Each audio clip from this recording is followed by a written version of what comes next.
Well, here we are again, XFM on a Saturday. Just gone 1 o'clock, Steve, if I'm very much mistaken. But we're not here as such. We're away again, gallivanting around. We've got to do the special sort of best of again. Okay. Which we did a few weeks ago. So this is the best of the last 3 weeks. Which I think is, I think it's the best 3 weeks we've ever had. But I'd like it condensed into 2 hours. Yeah. Yeah, some great music as well in there. Yeah, there'll be some great music interspersed with fine chat that you've already heard. Yeah. Except this bit. This bit's new. We've actually, out of the kindness of our heart, we've come in last week. Yeah, yeah. And we've done a few clips just because we felt a bit guilty about shooting off. Yeah. Even now, having heard this link, I'm beginning to wonder if it was worth our time. Yeah. Well, should we play a classic link? Let's play, what, from the last 3 weeks? After this is Feeder. Alright, so, here's the first bit.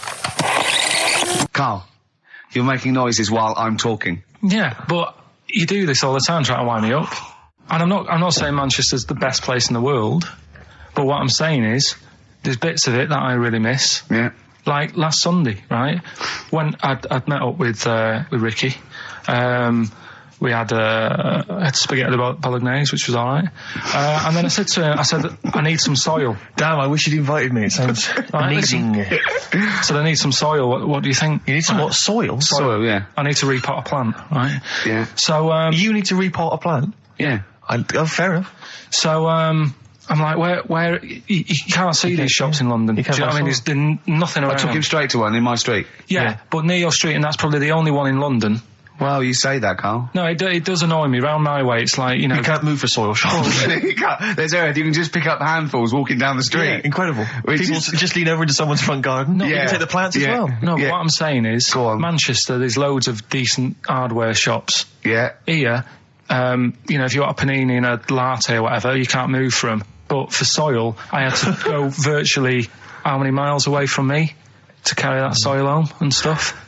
Yeah. It's not good. I mean, London's all right, but if cities were sort of marked... It's neglecting the peat market, really, well, there's barely any mulch available in central London. I'm sick and tired of not getting a good, decent compost of a Sunday. Indeed. So, I'm thinking of moving to the north, where there is loads of soil and gravel.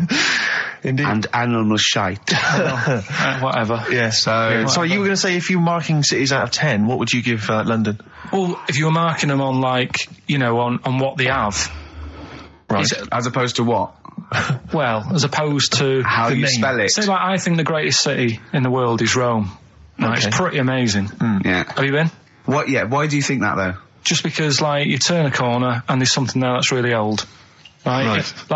You're going down a normal street. Go and stay in a Derby and Joan club. Yeah. No, but it's like you're going down the road and then you turn a corner and like the Colosseum's in the middle of a busy road. It's like, what's that doing there? Yeah. And just when you think there's no more, you turn another corner. It's almost as if that was there first. Yeah. Well.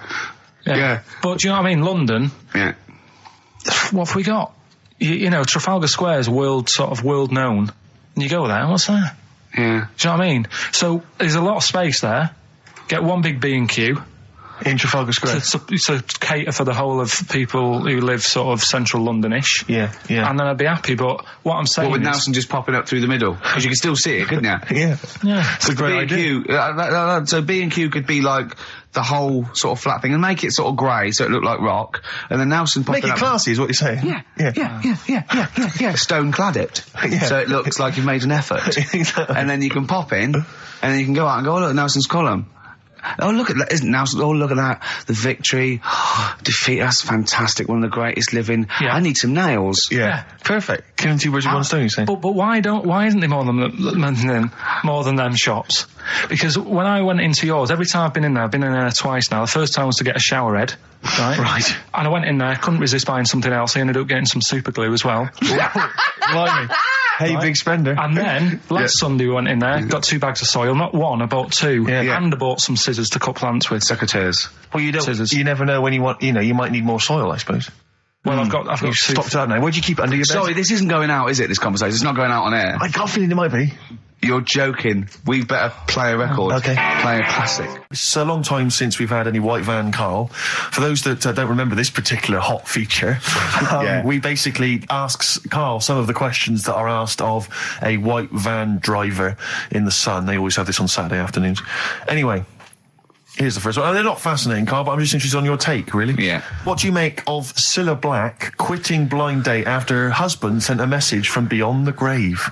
Are you familiar with this story? I didn't know that. What's that? She went to see a medium, and supposedly her husband passed on information through the medium, which was incredibly vague, but persuaded her to quit live on air. Well, it's about time, isn't it? If even dead people are saying enough's enough. But I'll tell you what, though, talking about ghosts and that, do you know how I'm into them? Yeah. Right? How weird do you think this is, right? Well, it's not true. Before you say it, play a record. No, go on. Go on. Right, it's this woman. I don't even know if it's ghost, really. It's just a bit weird. Sure. Yeah, sure. There's this woman, and she's not a woman, she's a kid. Sure. Okay. Sure. She's walking down like a street in her area. It's a nice day and everything. Everything's normal. She's walking down, and a woman comes up, cycling past, right? The woman on the bike looks at the kid, absolutely terrified, right? Got a really scary face on her. Yeah. The kid's thinking, why is she doing that, right? So anyway, she thinks nothing of it, goes, I think she was playing in the park or whatever, goes and has a nice day. About 15 years later... Oh, right, yeah. She's, I don't know, I think she was going to work, right, on a bike. She was riding her own bike. Riding her own bike, cycling down the road. Oh, yeah. Looks at the kid. That's the thing that happened, like, 15, 20 years ago. Right. It's her on the bike looking at her as a kid. Right. Not another child. No. So it's her. She's seen herself. What, Carl? I mean, I don't know where to start. Firstly, where's this information come from? But I mean, why do you ever... I mean, I don't know what part of that you think can be true. I mean, honest, I'm speechless. I don't know what to say. What are you talking about? Bit weird, though, isn't it? But it's not true. It didn't happen. Nothing happened like that. She said it did. Well, then she's wrong. She said she saw herself. She saw herself as a kid, didn't she? Did she carry on riding and as an adult when she was a kid. Did she stop and talk to herself? Or did she ride on by and think, that's a bit weird, there's me as an 8-year-old. I won't stop, I'll be late for work. Yeah, if I'm late again, the boss said he'd be in trouble. Yeah. Well, and where is this information? Did it happen to someone you know? No. You overheard it on the bus? No, it was in the 14 Times. Ah, right. Well, okay. That's the answer. Good. We've got to the bottom of that. Right, good. Right, we've got, who's that on the line? It's Rob. Rob, and are you a doctor? I'm a final year medical student. I'll be a doctor in 2 months, touch wood. That's close enough, isn't it? Yeah. Excellent. So, where do you study? Do you want to give more details, or do you want to remain anonymous as you're calling in to I study at Barts Hospital. All right, great. So, why do GPs sometimes put their finger up a man's anus? To see what's there. If you've got hemorrhoids, if you've got an enlarged prostate, it's either that or they stick up a big tube and have a look up with a light. What? And it's easier to do that. Now, are you dumbing this down for us, or are you going to fail your medical exams by saying stick up a big tube with a light? I'm dumbing it down. Okay, come on then. We're all intelligent people here, and Carl. So you tell us what's that called? It's called a sigmoidoscope. Right. Nice. That was a clever test, wasn't it, Rick? 12 inch long. Yeah. 12-inch long tube they can put up there. So, Carl, would you prefer that or a finger?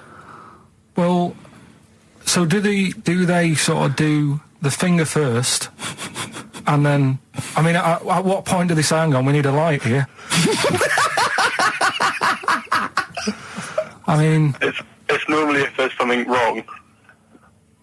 But, so if I go then, say if I go to this well-known clinic, right, and they go, yeah, the art's good and that, yeah, finger, there you go, and then they go, hang on, I'm going to go and get me light and tube. I could start worrying then because they've sort of found something. And they're not likely to go straight in with the tube. They'll probably send you off some tests first. But Carl, there's nothing.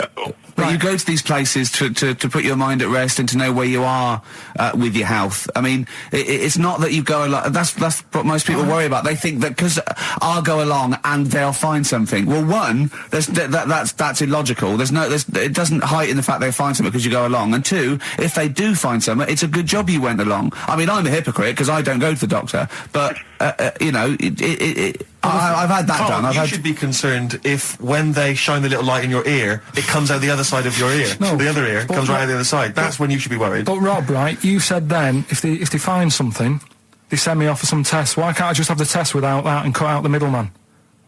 Do you know what I mean? Because you're wasting lots of money. There's hundreds of tests they could do, and they could do every test, and they could all come back with nothing, or they could do the finger up there and send you for the 3 tests you need to find out what's wrong with you. But in this day and age, with all the technology and that, and like brainy doctors and all that, the only way to find out is sticking a finger up there. What are you worried about, Carl? Is it fundamentally that this doctor who's has done 6 years medical training, is it embarrassing to have a man's finger up your ass? I just don't understand how you can get round to that without... But what don't you like? Is it fundamentally you don't like anything up your ass, or is it the fact that it's a man's finger up there? I don't like going to the doctors. It makes me nervous, because I think if anyone searches you long enough, they're going to find a fault with you, right? And especially if they're going that far into you. They're going to find something. And probably not. Well, you know, I just don't... I don't know how to get round to that sort of... that point where you get a... What do you talk to the doctor about? And he's like, all right, nice day. Strap your trousers. He goes, he says, I'm gonna just, Most people just shut up and let you do it, and then breathe a sigh of relief when you say there's nothing there. Yeah. But is that at the end of the test, or is that the first thing he does? It's the last thing.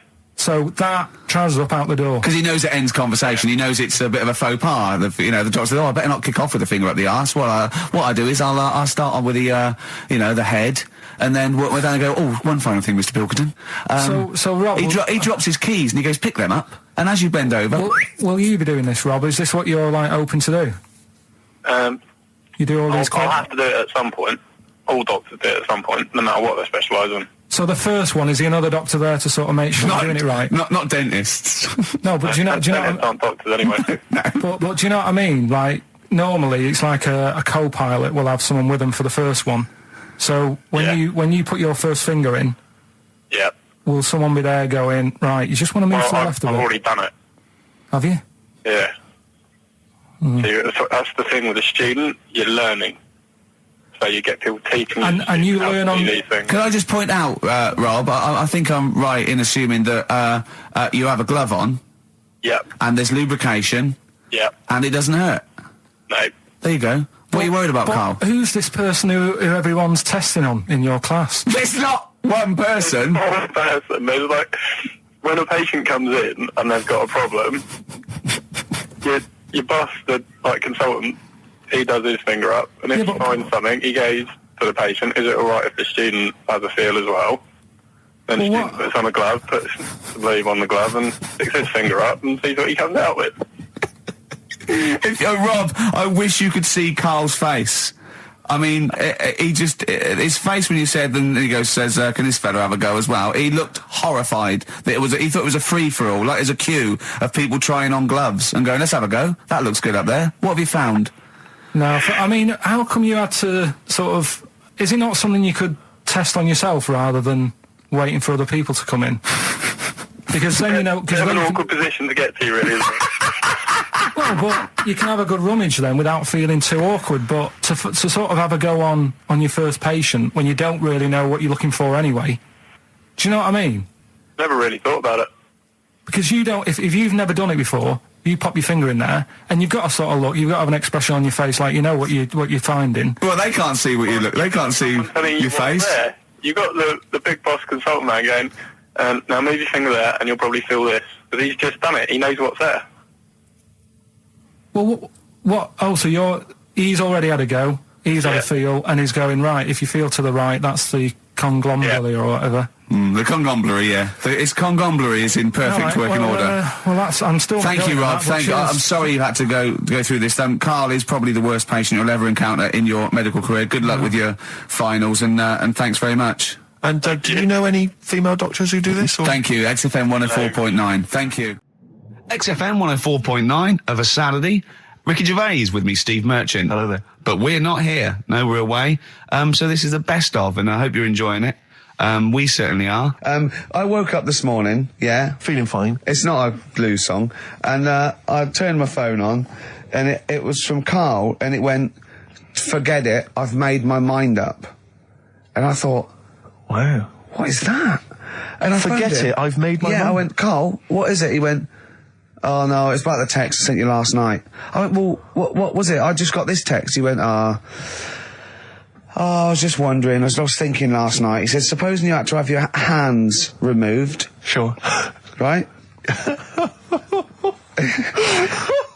And the doctor said, "Well, you can either have them stay like that with stumps, or I can sew feet there. What would you have?" And I was bleary-eyed, and I went, "The stumps." He went, "Yeah." I went, "All right." He went, "Yeah." And then what was his follow-up text to that? And then I got the text, it was obviously before it, and it went, and it was like quite serious. What would you do if surgery not doing your hands? Would you have stumps or the feet? Right? Now the way, when I said he's made his mind up, and I went the stumps, he went, "Yeah." I think secretly he decided on the feet, but was too embarrassed to tell me. There's a little bit of what would you do? Because But why did you think of this? Why did you think of this? Girlfriend's away, right? Yeah, no, that's not why you start thinking bizarre I'll tell you devices. Now, right? I'll let you into my little mind, right? Last night, I had some beans on toast, right? She was away. It's good already. She was away, so you had some beans on toast. She went wild. Yeah. Right? Now, I was stood up. I live on on a high street, right? So I'm washing up. I'm looking out the window. First thing that had me attention is I can look into other people's flats, right? Yeah. And it was weird how all these different lives were going on. I was watching them, and everybody had the telly on and was watching Volcano, right? Which was on last night. Right. And I thought, that's weird, right? I can see them all watching it. And it was like a little Chinese lad who was dancing around in some underpants. Yeah. And then there's a little old woman who lives downstairs who was reading a book, and she's always reading a book every night. And it's like, I have a better life than her. And then there's like some sort of bouncer who's always getting ready to go out late at night with all the black on. He looks like a bouncer. So I was watching all this life going on. I thought, did you witness a murder while you were doing it? Yeah. It was like that sort of Sliver film where that bloke had loads of tellies watching people's lives. So that was going on in my mind. And then I was washing up, and I picked up the plate, and I thought, it's amazing, isn't it? The human body, the way you can just sort of, I want to pick that up, and you do. Yes. And the way your hands work, right? Yeah. You've got 5 little digits, but it's just the right amount to do to do what you've got to do, right? So I'm cleaning the plate. Sorry, Karl, stop. It's just the right amount. Might be one of the most genius things I've ever heard said. I would love David Attenborough to phone you up and say, "Karl, how do I word this about the evolution of the mammalian front limb?" Just go, we'll just say it's the right amount. But it is. One of course extra would get in the way. Yeah. And one less would just make it that little bit more tricky when picking up a bit of a slippery dish. Sure, or buying gloves. Yeah. A slippery dish. Like, that got a load of attention in the press, but the Trisha programme got nothing. Okay. Which, I know, Steve called me up in the week, right?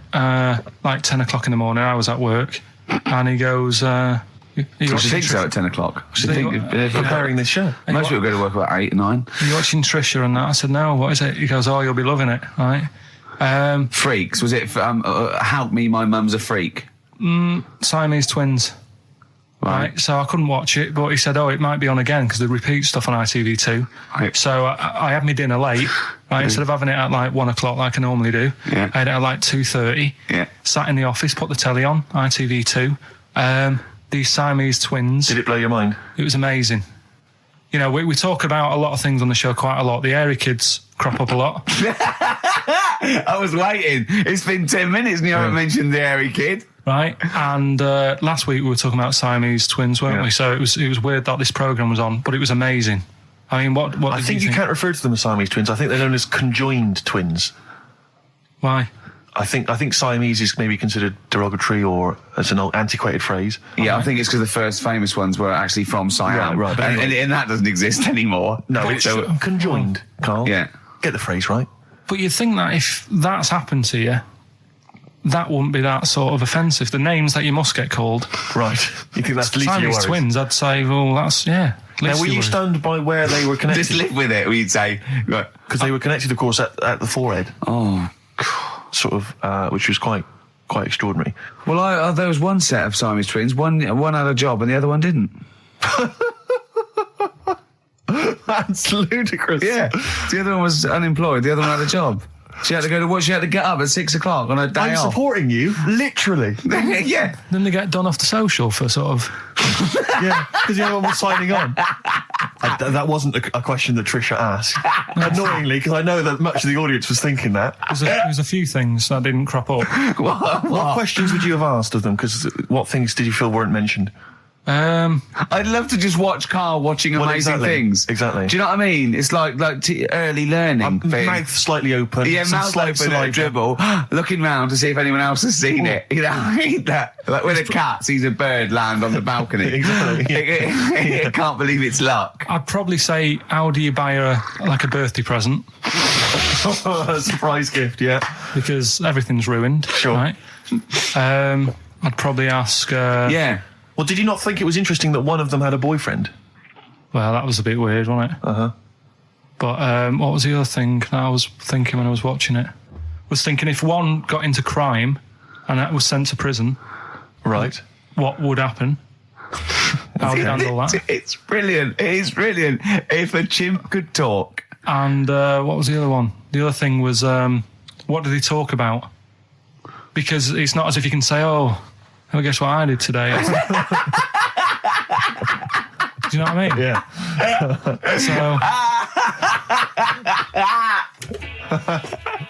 The really weird thing about all this, right? And it's annoying because you were saying about, what should have Trisha have asked and all that. Yeah. But one of them mentioned that one of them was adopted and the other one wasn't. Don't talk rubbish. No, seriously. I didn't understand it, right? Of course you didn't. And then Trisha sort of said, well, let's have a chat. And they were like, no, don't want to go into that. What do you mean one was adopted? That's what he said. One of them... don't quiz me on it, but that's what was said. Hello there, I'm a multi-millionaire. And I've just seen your orphanage. I'd love to adopt one of your children. You'd like to adopt one? I'd love to adopt a children, because I've got loads from around the world, so I'd love to adopt one. I'd give you $10,000 towards your we'll speed it through then, yeah. Okay. We've actually got 2 left. I only need one. I'm only interested in one. Yeah, I don't need any more. They're sisters. I know it would be tragedy to break them up, but I really only need one. Now break it up. There's the rub. You see. Sure. I just need the one. It's $10,000 now. You can have that. I'll sign it now. But I don't want to discuss it further. I'll bring you around. Brilliant. Okay. Ding dong. Hi. Yeah. Brilliant. You brought my kid round. Yeah. There she is. There. That's a joy. Yeah. Okay. Just standing next to a bush. Yeah. Do you want to? Can you bring her out? No. There's nothing behind the bush. So you just want. I just want to be able to walk 360 degrees round her. Do you want her or not? Yes. I can't believe it. What's that little trolley? She's talented. Oh, dear. You're talking nonsense, Karl. Well, whatever. Yeah. Some doctor or something who was into, the way bodies work, they got their head cut off. Who did? The doctor? Yeah, he was doing a bit of an experiment. And he cut his own head off? Yeah. Okay. And it was about, he said, when my head's in the basket, I'm going to blink my eyes. Right. Okay, sorry, hang on, let him finish. And, so the doctor has chopped his own head off, and he's told everyone, I'm going to blink my eyes. He's in the basket, and he goes right, I'm going to blink my eyes about, as many times as I can. So quick, count them. And they count, and he got to 15 before he died. Now this is how Karl told me that. Till Nick Frost explained that, Karl told he said, right, well a bloke, right, he had his head cut off, and when his head was in the basket, he went, count how many times I can blink. And I went, well, that's rubbish. He went, no. And Nick went, well, no, he actually said, when my head's in the basket. He went, and Karl went, all right. I said, Karl, do you know the subtle difference? Do you see the subtle difference? I have to say, though, guys, I still don't really understand what went on there. You've both lost me. The story is that a bloke who'd been found doing, You mean that Karl just explained it and that was a clear version? Because I still don't know what you're talking about, Karl. Well, this bloke had his head cut off for experiments against God. He was a doctor in the, in olden times. Yeah. And when they cut his head off... Why did they cut his head off? Because it was... he was executed. Crimes against... Exactly, he was executed, yeah. And he said to his assistant, when my head's in the basket, I'm going to blink, count how many times I blink and write it down as an experiment, right? Karl told it to me, like, his head was cut off and he went in the basket. And when his head was in the basket, he looked up and said, count how many times I blink. Yeah. I love that. I love the difference in that story. Yeah. Both rubbish, but, one's possible and one isn't. You believe anything that you're told, except when we tell you the truth. Okay, 104.9, Ricky Gervais, Steve Merchant. We're not actually here. It's the best of. Got some new ideas for you. Go on. Well, they've all been blinders in the past. Go on. Did you do any competitions when I was away? I think we did, didn't we? Did we give away a DVD? Did we? Yeah, we did. Yeah, go on. Yeah, right. Go on. Anyway. Well, I thought some... This isn't like radio, is it, as we know it? This is just people talking. If the mic's on, it's luck. Yeah. If anyone's listening, I've no idea what they think of this show. It's not a show. Not in the traditional sense. No. Okay, then you're going to change with that, Karl. Because a show suggests a certain form of presentation. Yeah. A certain pride. And when we do present dare I say it, some planning. Yeah, and when we do, it's ruined by pressing the wrong button. Yeah, but I've got some planning here. Go on then. Quizzes. What I did was, when I was on holiday, right, you said, come up with a new idea, right? So the best way of coming up with ideas is sort of... thinking. Sort of nicking a TV show name and then twisting it a bit. Yeah. So... Or just rip off Simon Mayo's idea completely. That's good advice for anyone out there. I did. Yeah. If you're interested in ideas. Karl is presently running a course writing for TV. Yeah. And that's the lesson one, isn't it? Just rip something else off. Just do it and change the title slightly. Yeah. Well, go on. This one I haven't really got... I don't know what to do on the game, but I'm thinking... Strike It Ricky. That's all you've got? That's what you've come up with. How long did that take? Through. What is that? I just thought it sounded a bit like Lucky. Forget that one then. Yeah, forget that one. Okay, yeah, well, no, good. No, we all have hits of this. Even Spielberg's, not all his films, can hit the. Go on. Right. No, okay, no, it's a good. Go on. Yeah. Remember Big Brother? Yeah. Do I remember Big Brother? No, go on. Big Mother, right? You call in. If your mum's heavy, you win a CD. What do you mean? How can you prove that? Alright, forget that. Right, ER. Here's one. Right, ER. Good one. No. Yeah. No. The Price is Right, remember that? Yeah. Right. The Price is Ricky? No. The Rice is Right. And what I do, I read from an Indian menu and a Chinese menu. You tell me whether you have pilau or egg fried. He's a genius, isn't he? He really is a modern... that one. Go on then. Let's go into this one. Let's not cross this off right away. Go on then. You read from what? Well, I'll get a couple of menus from like an Indian and a Chinese takeaway. Yeah. And I'll go like,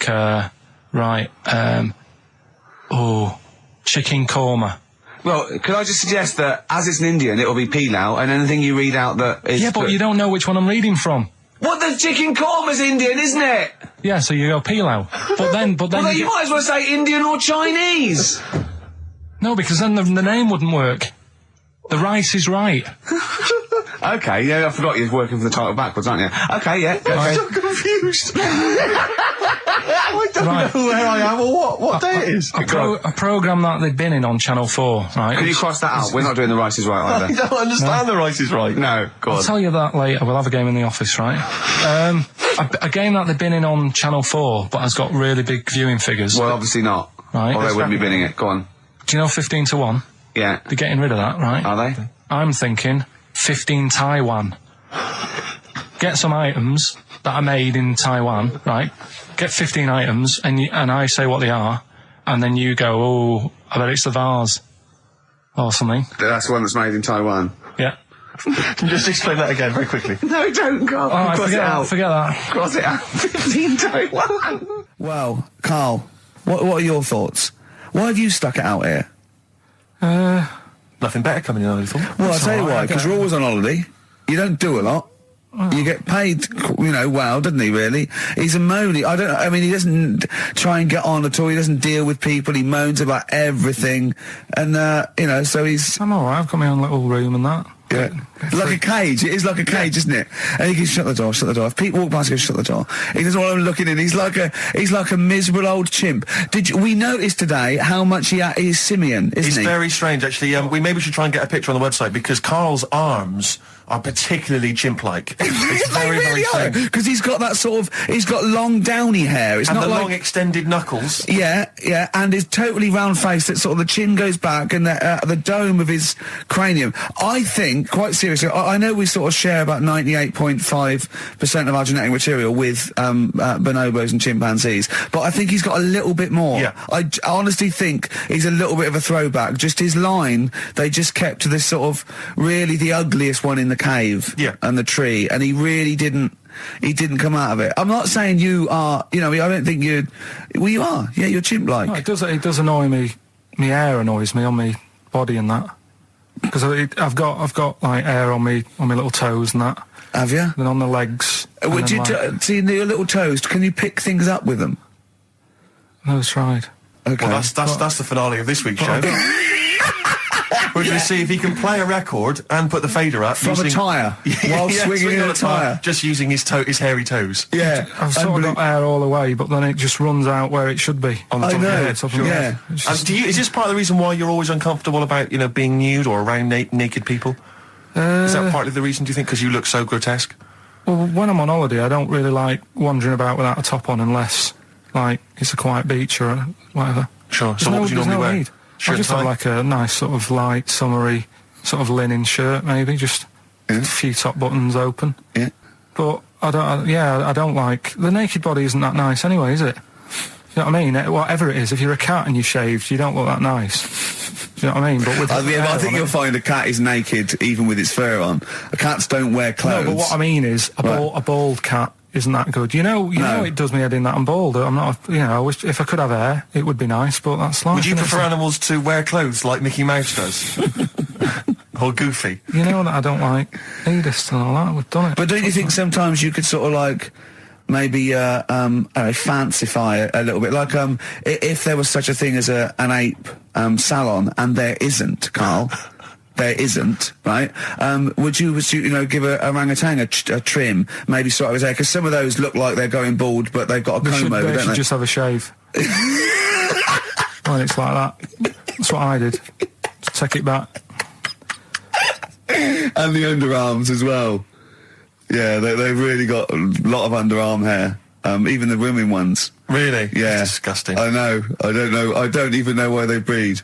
I don't know how they get they laid, some of those horrible old hairy ginger orangutans. Yeah, they are particularly grim, some of those. I know, yeah. The big ones. I know. Ginger ones. Yeah. You can't be happy, can they? What is that? Where did that happen, the ginger thing? Why do people give them like a hard time and that? Well, you just gave them a hard time then, so why did you do it? You were just buying in, were you, to people do sort of give... I don't understand why, but ginger people get quite a bit of stick, and I've never understood it. No, well, it's just, I don't know why. They do, though, don't they? I don't know, it might be historical, it might have been because... I'm sure they don't everywhere in the world. I'm sure it's probably... Oh, they are. They're always... I've said to you about even, like, ginger cats, they're always fat, because they're sort of sick of it, probably. Play a record! Wait. Ginger cats, what do you mean? When you see a ginger cat... They've been eating, like, because they're upset, fed up they've been bullied. You never see, like, a thin, happy ginger cat running about. It's always overweight and looking a bit fed up. It's just a good point, isn't it? I wouldn't say it's a good point, Karl. It's a point. So last week, the Chinese don't age well. Now, anything ginger, including cats... Yeah. Are sick of it. No, but I'm just saying... Are you ginger? Would you like to take issue with any of Karl's points? 83 XFM is the text. You can text us. Maybe you've seen a thin ginger cat. I'm not having a go, though. That's what I'm saying. I'm just saying it's weird how people give him a hard time. And it's if I could have hair, I'd go for ginger hair rather than being bald. Really? No.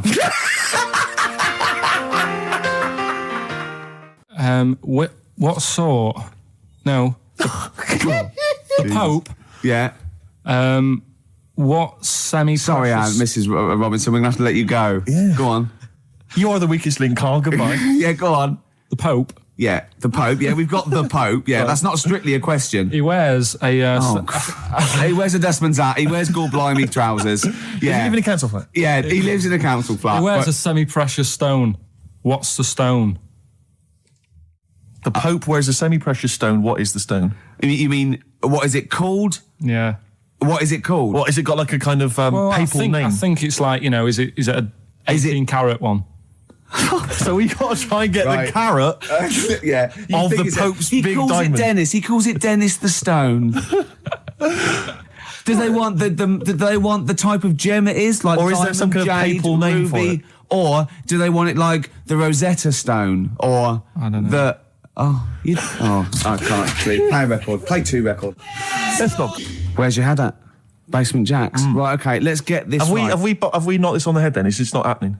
Oh, here he is. Look. Here he is. Come in.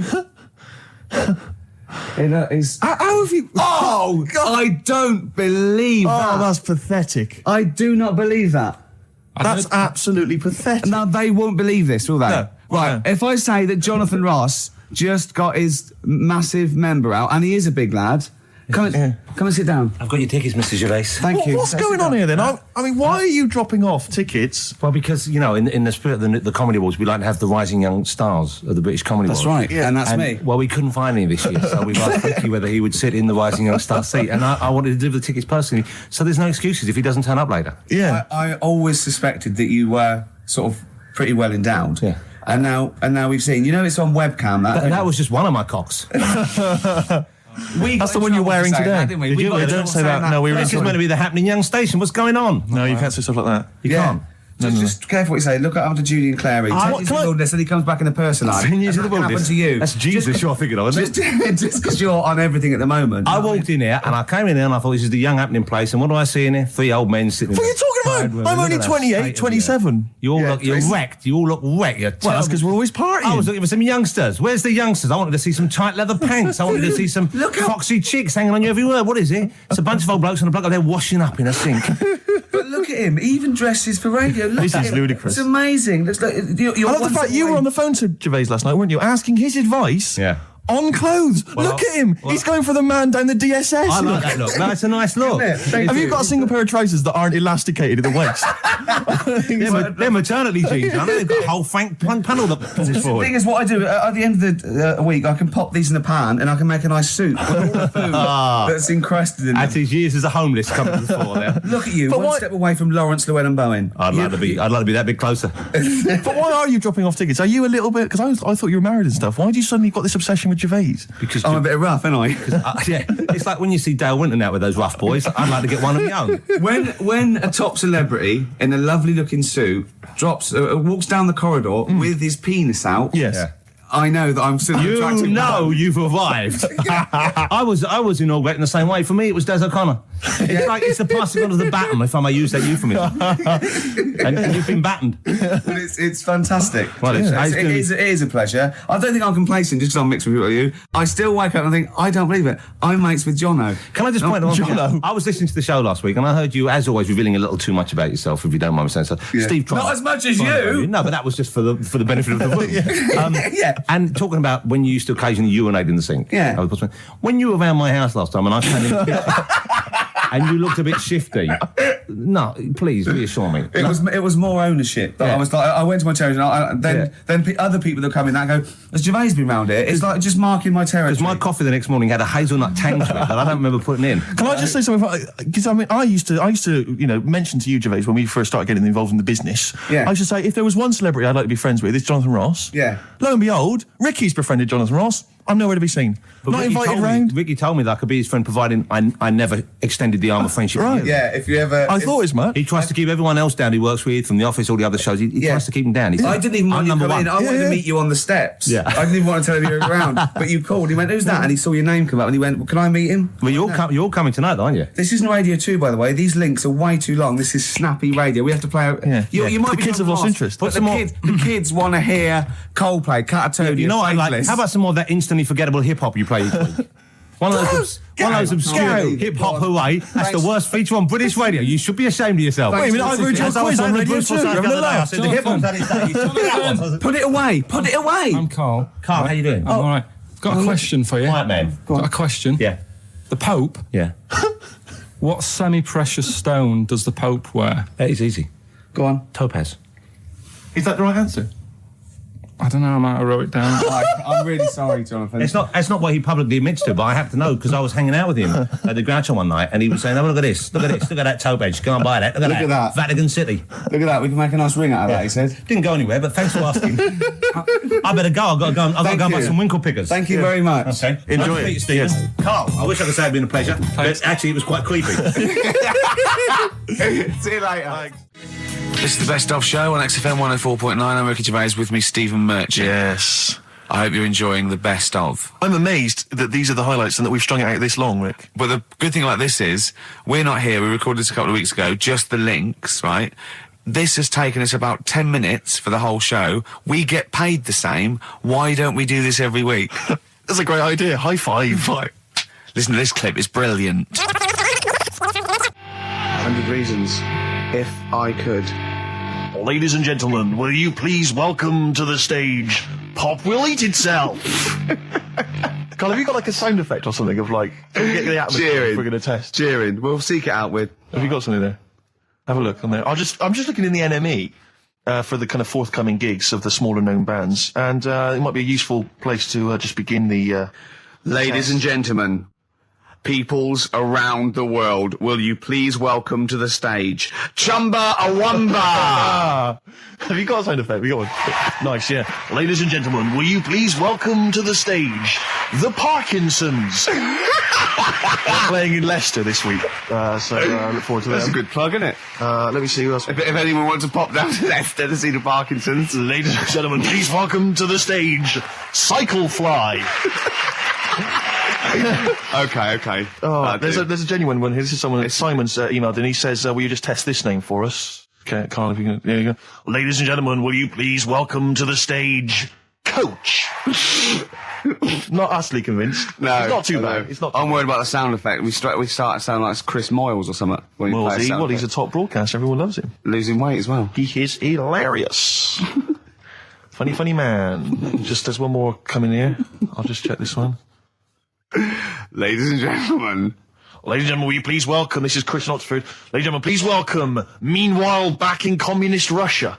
Is that a band? I assume so. I assume it's his band. Yeah. Steve, I will play great old tunes till the cows come home. We got to give them a little bit of Dandy Warhols and Air and Athlete. I know that, and they're great, they're good, right? But I wanted to play a Cat Stevens song, but I thought I'd better not, because I've, play that a little bit. And we quite like resurrecting old reputations, don't we? People like Elton John who had bad faces, or David Bowie. People whose names now are largely laughed at in the serious rock or people circles. that people might not have considered. I thought Cat Stevens, Rod Stewart, I thought. Was he Rod Stewart? Many people now are thinking of the leopard hot pants and the ludicrous hair. I think I'm sexy and all those sort of awful stadium sort of disco things, but he wrote beautiful tracks from Maggie May through, and I thought, hold on, two birds with one stone. What about a Rod Stewart song written by Cat Stevens? Wow. Is there such a thing? The first cut is the deepest. Let's hear it, Rick. On this album as well is The Killing of George. Georgie Part 1 and 2, remember? About the gay bloke. Georgie Boy was gay, I guess. His favourite song. Carl's favourite song, right?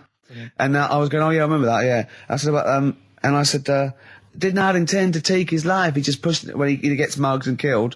Do you know what he said? I was sitting outside, I was singing, and he went, well, as I said, they go out too late. They go out too late? He meant gay people go out too late. He went, no, they do. I went, what do you mean? He said, well, they're always out, they go out, or when people are coming home. He said, if he'd have been in bed by 10, he'd still be alive today. That's a sobering lesson. And he went, there's one that works here, and he's shattered every Monday. Oh, if you're gay and you're listening, just be in bed earlier. Go out when sensible people go out. Yeah. You're right, we're not on the continent, Carl. If you're gay and you're not in bed by 10, go home. Yeah. I don't get it. That blew me away, right? The fact that you got the name, you got the number. Spooky bit, right? I'm walking home. I called you up a couple of times and I left a message on your phone because it was just amazing. Not only was he good at magic, but his maths was brilliant. No, well, that thing adding up to 42 was like, how did he do that? I mean, we didn't even make a big deal out of that. He said that to me. He said, all Carol Vorderman's got is the maths. Yeah. Do you know what I mean? Imagine him on Countdown. Yeah. He'd even know what they were going to write down. Do you know what I mean? So a bit of a wasted talent. I should see him again about that. I think it's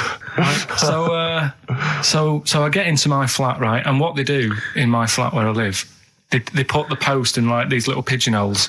Right, and I don't normally check them out. I leave it for Suzanne to do, right? Sure. But this time, for some weird reason, I thought, right, I'll check it, see if we've got any posts. Open it up. There's only this. A letter for Miss Harris.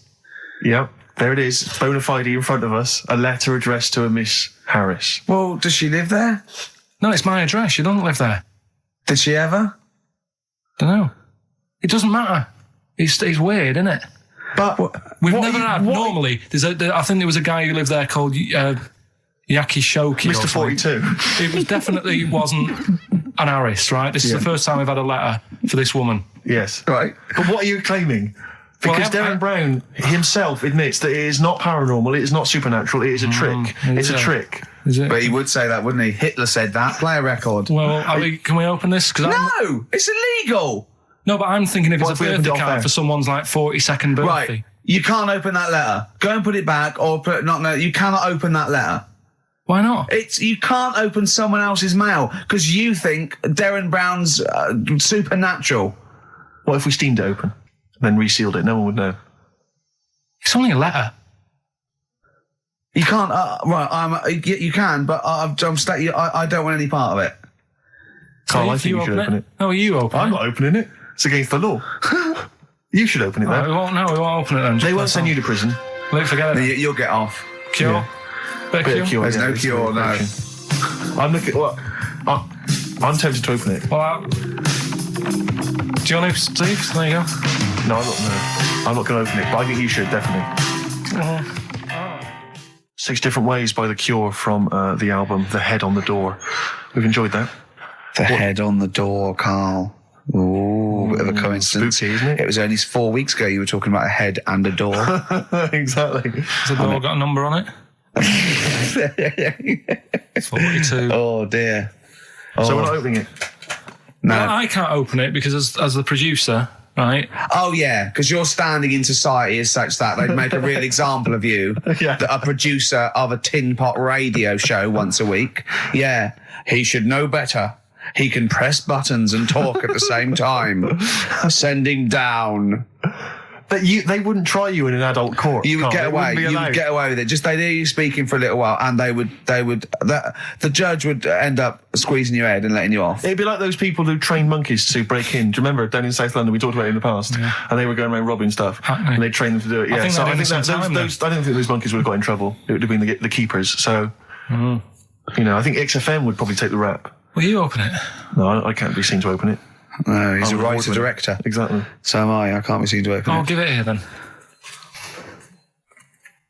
Right, I'm having no part of this. That's against the law, but Right, I'm having no part of it. open it. Come on, you've started now. Right. The thing is, right, if it's important, we can say maybe she's listening. But do you need the stress? What it could be anything. What are you going to say? We're going to say, oh, and if you are listening, Mrs. Harris, you have got gonorrhea. Call the clinic. Do you know what I mean? It could be anything. Oh dear. Oh well, I think my talk did well. Well, what is it? Is the number 42 on there? What is it? Can you say? Be careful. What? Let me see what it is. What is it? Dear Sir, Madam, your periodical dental inspection is now due. Would you kindly contact the surgery to make an appointment? Harris, Mrs. Harris, if you're listening, your periodical dental inspection is now due. You might want to contact the dental surgeon that you normally go to. She could have a faulty tooth. 42. 42. 42. I don't believe it. 42. 42. Oh my God. God, that Darren's good. Darren Brown's good, isn't it? Oh dear. Because my auntie Nora, she same thing. Pumped her with loads of drugs. She used to have a cabinet next to the bed is like boots. She's got loads of stuff, right, for all sorts of stuff. And I mean, she's not that old, but she's on loads of stuff, right? She's a bit coked up, is she? She called up my mum once And, Yeah, you told us this. Go on, tell it again. And she said, "Oh, how are you doing?" And that. It's all right. Bit worried though. My mum said, "Why? What's up?" She said, "I've been breaking wind." So she goes, "Well, you know." She says, "No, but this one is going on and on and on." And she was like, she was like, what do you say? What's like passing wind, farting for 5 minutes. one thing, not like, you know, trumping and then nothing. Yeah. Continuous drone of a fart. Yeah. I don't think she had. How big was she? She must be the size of a barn. No, she's not that big. She's good for her age. No, but I mean, quite slim. No, It's but just- farting for 5 minutes. Where's all the gas? Was she circular breathing? Was she sucking it in with her mouth? It was just, I don't know that much about it. But she called up my mum. About 2.5 minutes in. Could you hear it in the background? 2.5 minutes in! 2.5 minutes in, she called my mum up, and it went on for a further 2.5 minutes. Oh. And she just stayed on the phone, did she? Where was- going, well- can you hear that? Well, Did she hold the phone next to her arse? Listen to that. She was off the I'm ground. trying to work a tune down. She was actually hovering. She was 4 Yeah. foot off the ground Yeah. when they found her, the ambulance Yeah, men. the cat's dead. Don't light a match! Don't light that cigarette! Yeah, it's like that advert. The kids come home from school, switch on the light. Yeah. Then they see Granny Yeah. hovering, turn the light on. Be careful if you have an elderly woman at home. Yeah. Drugs make you fart. so that's what I'm saying, you know, just let these people... What are you saying? No, wait a minute, what are you saying? I'm saying let people enjoy the life they've got left. No, you're not. You're saying don't put them in hospital, leave them at home to die. No, I'm not. Give them a Rubik's Cube and let them die. I'll tell That's what you're something- saying. Yeah, I'll tell you something now, right? Steve, Right. I'll tell you something. I didn't want to do it because it brings the show down. But she did die. Who, the blue-handed lady? Yeah. How do you know? Because I said to my dad, how's the woman next door? She said, oh, she went last night. They've got an old fella in there now. God. So, there you go. So, wouldn't it have been better to leave her at home where her friends and family can call and speak to her, even nip that round if they want, you know, with a cat, I imagine. No, it's definitely a cat now. What was that cat's called that you imagine? Probably, I'm seeing like a big ginger one, so I don't know, something like, I don't know, maybe ginger or whatever. Maybe I had a budgie. But that's what I'm saying, just let them enjoy this life, because dying in hospital, I wouldn't like to do it. If I went to the doctors and they said, you haven't got long life left, I'd say, well, I'll stay at home. Yeah. And that's the point I'm getting at. Yeah. Right? If you can't do anything for them, let them enjoy their life. Yeah, a Rubik's Cube. Right. Well, You might want to try and You heard check about out the hanging one when, What's this when the called? fella was... Sorry, mate, go on. When the fella was hung. Well And, hung? He was hung and... Ung. Sorry, what's ung? He was hung by a rope. So isn't that no? I think it wasn't he a Chinese emperor? And wasn't he Ung? Yeah. He was Ung. Some fella who'd done something, they hung him. And, Wait, they wanted him, I It's not a word anymore. He was Ung. look, don't be doing that again, because you said squoze wasn't a word, and then I shown you a menu today that someone sent, and it said fresh orange, Yeah. squoze. Inadvertent commas, and next to it was the word colour, spelt COLOR. So presumably either the American menu, right? In which case there's loads of American words that we don't use, or it's just a badly typed piece of work. Anyway, there was a bloke that was He was hung and that, but he didn't die. Ung on that, he was definitely a Chinese. Ung on that, yeah. I remember him now, yeah. He didn't die, and they said, oh, just hang on a minute whilst we change the rope and that, and he stood there waiting, changed the rope. They tried to, do it again, and didn't work. It didn't work, right? So, they got another rope, right? Didn't work.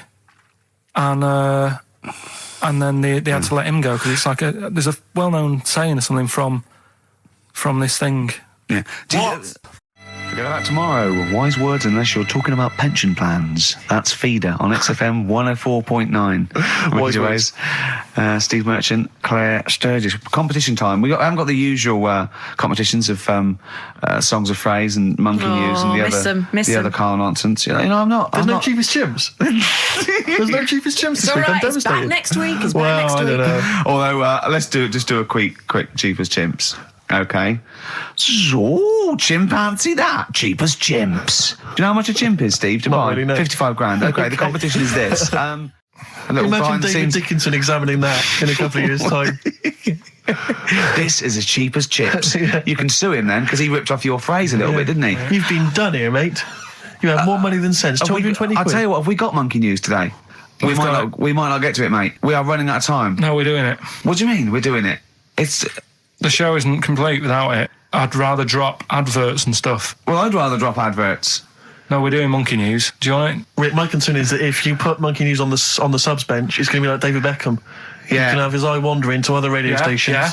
And look what he's doing. Yeah, He off might to be Real leaving Madrid. off to Real Madrid. I might take monkey news off to Radio 2 or something. Yeah. Right? So don't be leaving monkey news on the I bench. imagine if they're listening now, they're probably going to call you and go, Carl, were you serious about bringing monkey news to Radio 2? Because the check's open. Well, do you want a bit now, or what we're doing? Well, no, I wanted you to tell Steve about your holiday. Well, that's you too, with or without you, but we've got to cut it a little bit short because we're actually running out of time. It's so jam-packed, this show. We've got monkey news on the bench. Carl just remembered, we've got Cheeky Freak of the Week to fit in. I don't know what to do. Oh, dear. Okay, so Monkey News, please. All right then. Let's hear the jingle. Oh, chimpanzee that, monkey news. Right. Now, before and again. Go on. Oh, chimpanzee that, monkey news. Brilliant. All right? Right, before I went away, I told you about Alfred. He was the monkey where there was a robbery going on in a bank. And then he nicked the robber's loot and backed out with a gun. Yeah, He sort of stole. He robbed the robber, didn't he? Yeah. Did he take his gun as well? He Did took the weapons. He took all the weapons. There was like a couple of robbers. He managed, because they were so amazed that a monkey was coming in. It was like, Don't talk shite twice. Right? Anyway. So anyway, got a follow-up to that. Okay. Now, what was that monkey's name? Alfred. That was Alfred. So anyway, because a lot of people wanted to know, well, you know, what did he do? Did he go off and have a holiday? Did he? No. Right, so the follow-up is, what happened is the monkey had the guns, had the cash, which was $250,000. Sure. Right. It went back to the zoo. Right. All right, Carl, you're talking shit. Ricky, I get angry with you when you won't let him finish his monkey news. Right. Can we just get out the official Imagine thing? if people were interrupting Trevor McDonald. It wouldn't happen. I want to make sure I don't get anything wrong. No, of course not. So yeah. check the internet. So the monkey goes back to the zoo, right, where all the zookeepers come out and go, get him. He's got the guns. Yeah. He hands out a couple of guns to his mates. What? His monkey mates? His monkey mates. So they've all got a couple of guns each. Oh, Carl, Steve, I can't, mate. I cannot Just stand it. let me- Honestly, I want to scream. Please, I really get annoyed with you. They tried to do him a deal. They said, how about if... I'm going. Tell him that. I'm not going. No, I can't. Step out for a minute. Okay, we'll just do it. Look, don't listen. Step out, and I'll paraphrase what I hear for you when you come back in. Step out now, please. I need to hear the end of this. This is monkey news. This is important stuff.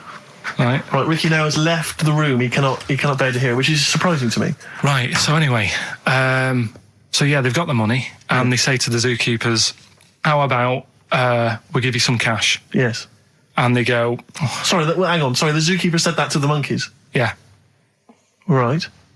No, the monkeys who have got the £250,000 Right. say to the zookeepers, we'll sort you some money out if you let us go. Sorry, Right? the monkeys say to the zookeepers, we'll give you some money. Yeah. You don't see any problem with that? Right, listen. Okay. It's nearly finished. Right, I'm listening out there. This is ridiculous. What do you mean the monkeys say? What do you mean the monkeys say to the zookeeper? They were probably holding the money out, like kind of going, look, we'll do your deal. Right, okay, come on.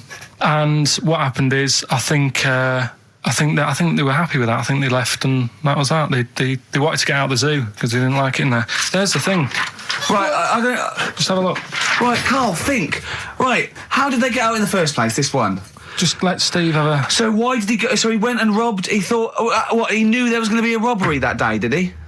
He might have been getting some money before they went to escape, and then that happened and they had more money. They might have been withdrawing some stuff out. What do you mean? If he was planning on leaving the zoo, he's going to get his savings. What are you talking about? What have you read there, Steve? I've got a feeling this is a review of one of the Planet of the Apes films. I I think it's Escape from the Planet of the Apes. I'm not certain. It could be Beneath the Planet of the Apes. Right, Carl, think. Please think, right?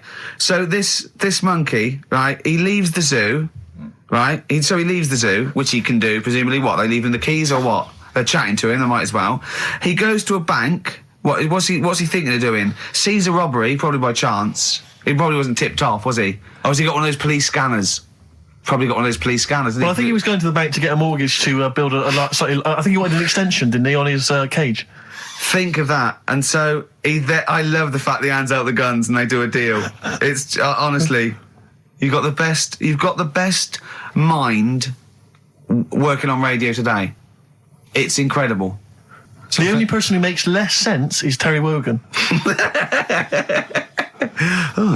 He goes up and down, doesn't he? I can't understand his sentences because I don't know. No, it's like free-form poetry. Yes, I don't know whether it's the end of a sentence, in the middle, or a new one. Yeah. But let's have the jingle again, a record, and then we'll probably have to wrap up the show, I imagine. That was chimpanzee that monkey news. Karl Pilkington. Well, you know what it's time for, don't you? Chimpanzee that monkey news. It always gets me, that jingle. It's a joy. What's more, please? Well, Karl, do you reckon you could sort out... Do other people have real jingles with their name on it and don't have to say who's in the room, what's happening, and do their own jingles? Well, Christian's got one for it. For Monkey News, that he does. Why is Christian doing Monkey News? I don't understand this. Because he did it ages ago. So you ripped it off of Christian? I haven't ripped it off. I said to him, there's enough Monkey News to go around. Right? Well, hold on, though. I don't want cast-offs. I thought this was your idea. Well, let's not do it. But what's new? Wait. What's new? What? There's Monkey News out there. I mean, if he wants to have a meeting in the week and say, well, this is the news I've got, the way I see it is, he can do it in the week. He's doing like the news at 10 type Monkey News. We're on a Saturday. We're like the, Jeremy Paxman Monkey News night. We look at stuff more in depth. Well, you very much get behind the Monkey News, it's true. Yeah. You sort of interpret it. You give it your own spin. You're the man behind the monkey behind the news. I mean, I know that. Yeah. But ours isn't called Monkey News anyway. It's sort of generic term like the news. Ours is called Chimpanzee That, isn't it? Yeah, but he's seen a bit of Monkey News in it. Right. So are we doing it or not? Well, I've got no reason to stop doing Monkey News. He probably played Radiohead as well.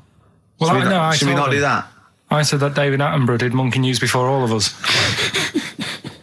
Do you know what I mean? But I personally don't listen to Christian because I don't get up that early. So, I'm missing out on a lot of Monkey News. I'm not saying I don't listen to it because I don't get up that early. Right, I'm not saying it's a bad show. My point is this. There's a lot of people, I imagine, who don't listen to Monkey News in the week. Perhaps they miss it or they're busy. It's nice to have a little kind of omnibus Monkey News at the weekend with Karl Pilkington. So that's what this is. So we're doing it then. Let's play the jingle. Chimpanzee That Monkey News night. Excellent. Good. So we'll sort of get some monkey experts on maybe next week to dissect it. Right. You ready? Yeah. Right. There's this monkey. Right? Oh, yeah. It's called Jack. Yeah. Right. I got pally with this bloke who worked in a railway station. How? Pen pals? I don't know. I didn't say all that. I'm just telling you. I'm not sure. Chat rooms on the internet. So, anyway, he's helping him out all the time. It's this fella's job, right, to sort of make sure it's safe for the trains to come in, that sort of thing, right? But he's always working on his own, so he's got his mate Jack in with him, right, this little monkey. Yeah. And, they're having a good time. They share lunch together and stuff like that. Anyway, it gets to a point when the fella whose job it is, right, starts getting old, and Jack, the monkey, starts getting more involved. Presumably this is a chimpanzee as opposed to a monkey, you mean? When you say monkey, it's generic term, you mean chimps usually, don't you? Yeah. Go on then. So, he's clocking the fella doing his job and he's thinking, I can do this, right, the monkey. I'd love it. Yeah. He's helping out, he's pulling down the levers and stuff, so the train's sort of coming on the right lines. Sure, yeah. He's clocking it, he sticks his head out the little window, see the train's coming and that. I hope British Rand are listening. Yeah. Right? In the end... Oh, yeah. The fella whose job it is, he lost a leg for some reason, couldn't work anymore. Lovely. Gave Jack the job. Yes. Right. Okay. The railway company are happy with that. I'm sure they interviewed a number of people, but he was the best monkey for the job. And that's good, isn't it? Well, it's not true. Right, once again. Well, it's not true. Don't hand Steve a piece of paper that someone put on the internet who is probably a bigger mentalist than you. That's not proof. It's not true. At no point did a railway company give a chimpanzee the job of signalman. It was ages ago. What?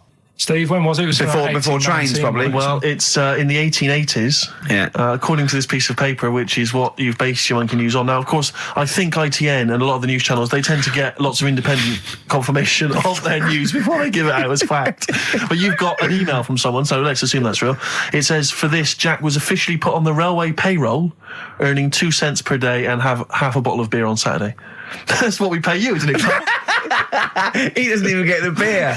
Oh, dear, he's not allowed to drink, are you? Someone emailed in, actually, and said, Carl, some years ago, did you die? And they took your face and transplanted it onto that of a chimpanzee.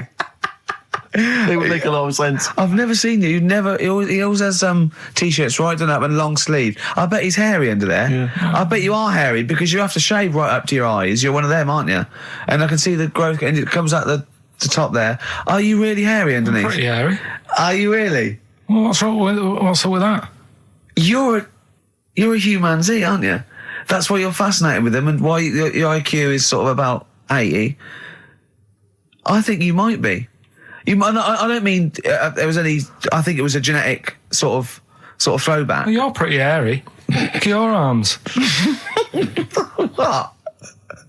Just look, give me that banana and shut up. Play a record. That's mine. I was looking back over some of the shows, right, before I go, Carl, and I've just done a little excerpt of, a trailer of what we do, what we're about, and I don't know how the panel could overlook this. Play a bit, Carl, please. Shaking her muff, minge and tits around does not make her a hoe, then what does? These kids at school with big heads. Carl, what are you talking about? Shut! Oh, my name is Holy Fuck. Right, it's this monkey that was on a train station. Right. What if you mean cock to mean penis? Well, it was my Down syndrome son. Oh, chimpanzee, that monkey news. So we've still got monkey news coming up. You're an idiot!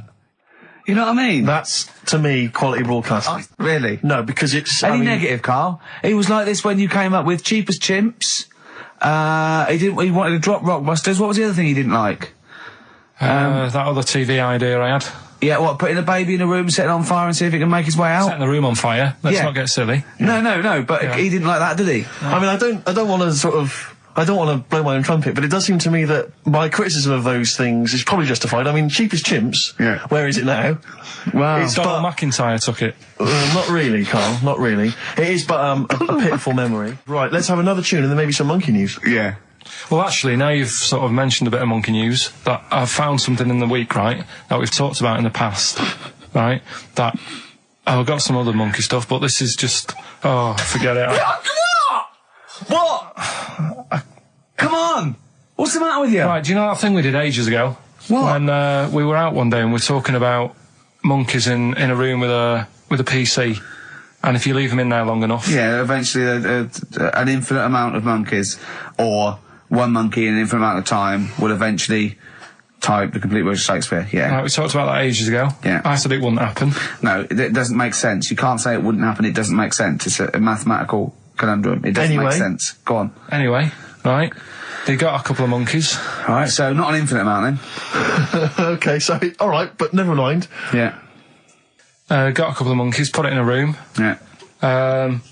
I don't know if it was one PC or they got a job lot or whatever. Not an infinite amount then. And left them in there for a month. Oh, not an infinite amount of time then either.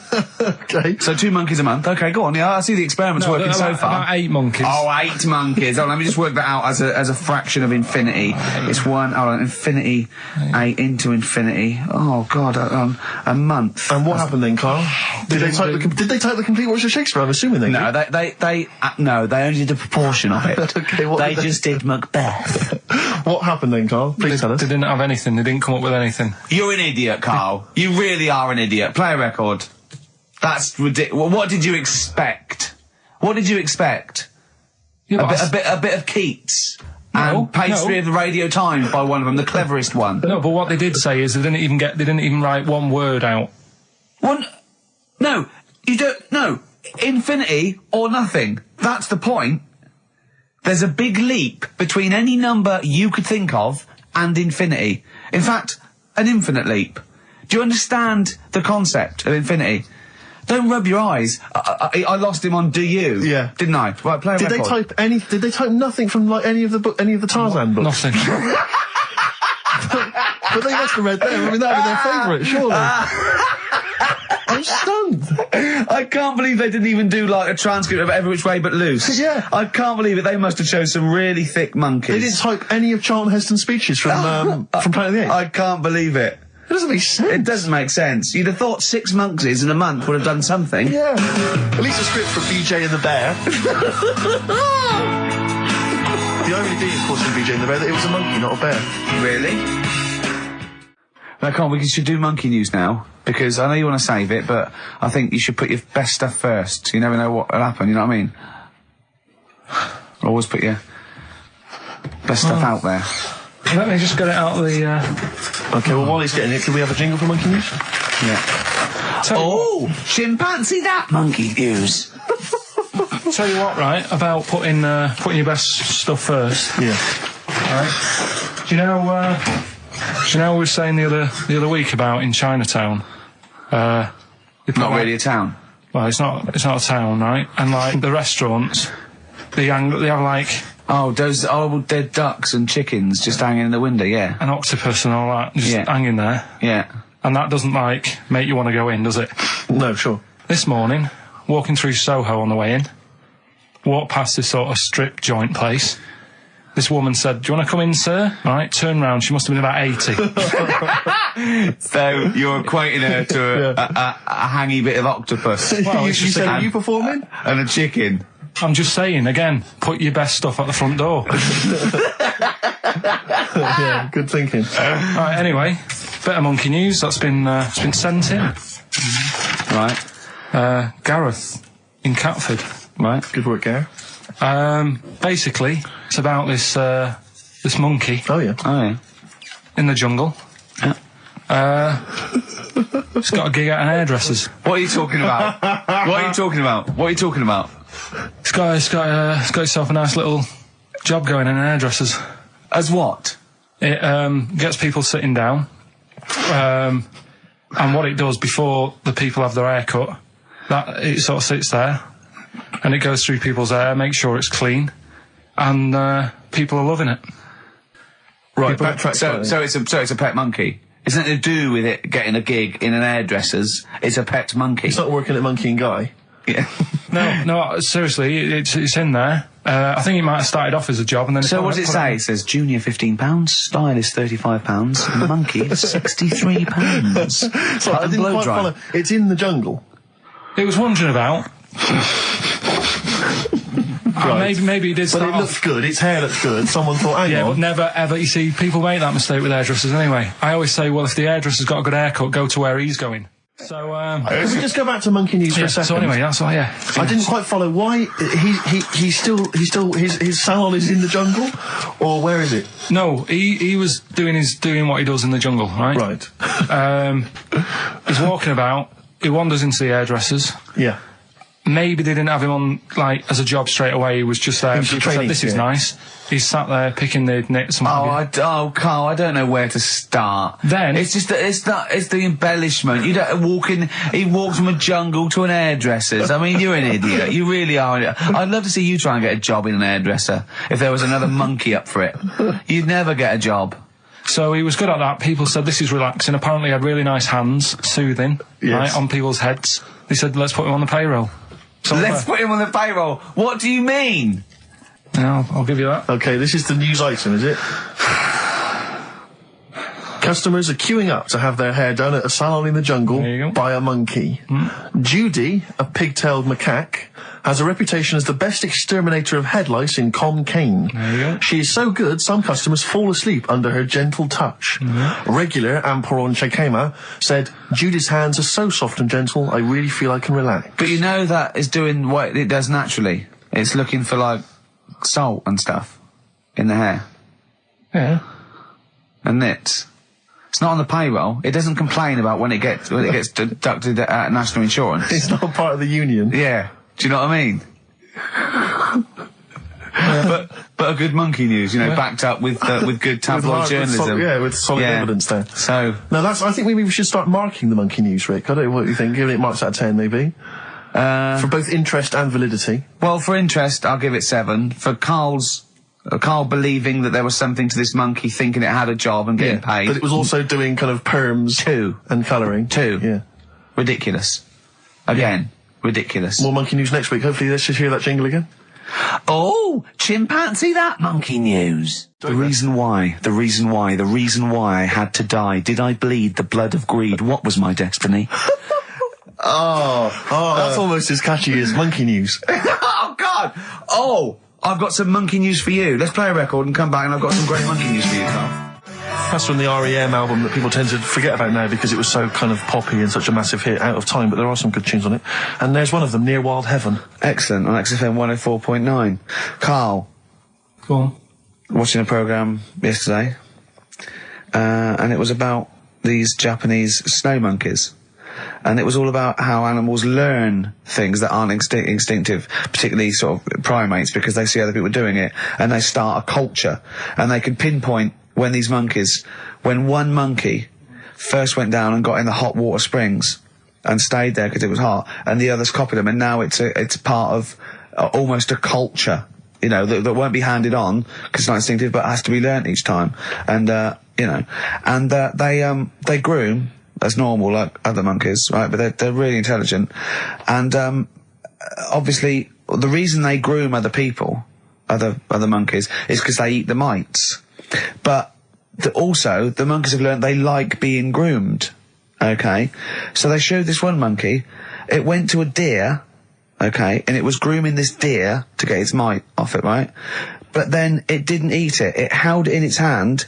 It went over to a monkey, put the mite on itself to show the monkey it had a mite, and got a free grooming. That's extraordinary. That's extraordinary. That is extraordinary. Because it gave up the food, knowing that if he put one there, this monkey would look for mites on it, and it would get a free grooming, and it was like having a little massage. What do you think of that?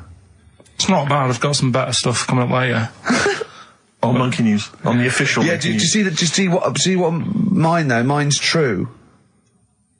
I mean, that's an interesting and extraordinary. It actually happened. It's social behaviour amongst primates. Actually, so I saw it. It was, Did it rob a bank, Rick, at any time? It didn't rob a bank, and it didn't open a hairdresser's. See, that's what you're letting. That's what you're letting yourself down. It's not quite good enough, is it? My monkey news. No, I got some. See the difference where I named the species, explained it slightly, told you an interesting fact, as opposed to there's this monkey, right? And look at him looking at you. Yeah, he's not interested, Rick. Can I tell you now? Can I try and describe for people the face that Carl has? I'll tell you what it's like. It's like if you draw some eyes, a nose, and a mouth on a balloon, and then inflate it to about half full. That's what Carl's face looks like. That's what his head looks like. It looks like a face you've drawn on a balloon. Very small, the rest of the head huge. It's just that today I'm a bit tired, right? That's one thing. Why are you a bit tired? I just haven't been sleeping, right? Why not? I don't know. I've got a lot going on in my head. Oh, this would be like The Simpsons. If we could actually look in there, there would be 2 monkeys grooming now. Well, I noticed someone's emailed here a link for, can you believe you luck, Carl? Monkeys for sale. Now, I don't endorse this in any way, but here you are. Here's a monkey for sale here. Oh, that's terrible. $2,500. It says male, very smart little guy, loves to play and gives kisses, wears diapers and clothes, has been around lots of people and loves them, healthy and loves to eat. Sounds like Ricky. How much is that? Well, it wasn't Carl, because it says loves to be around people. Yeah.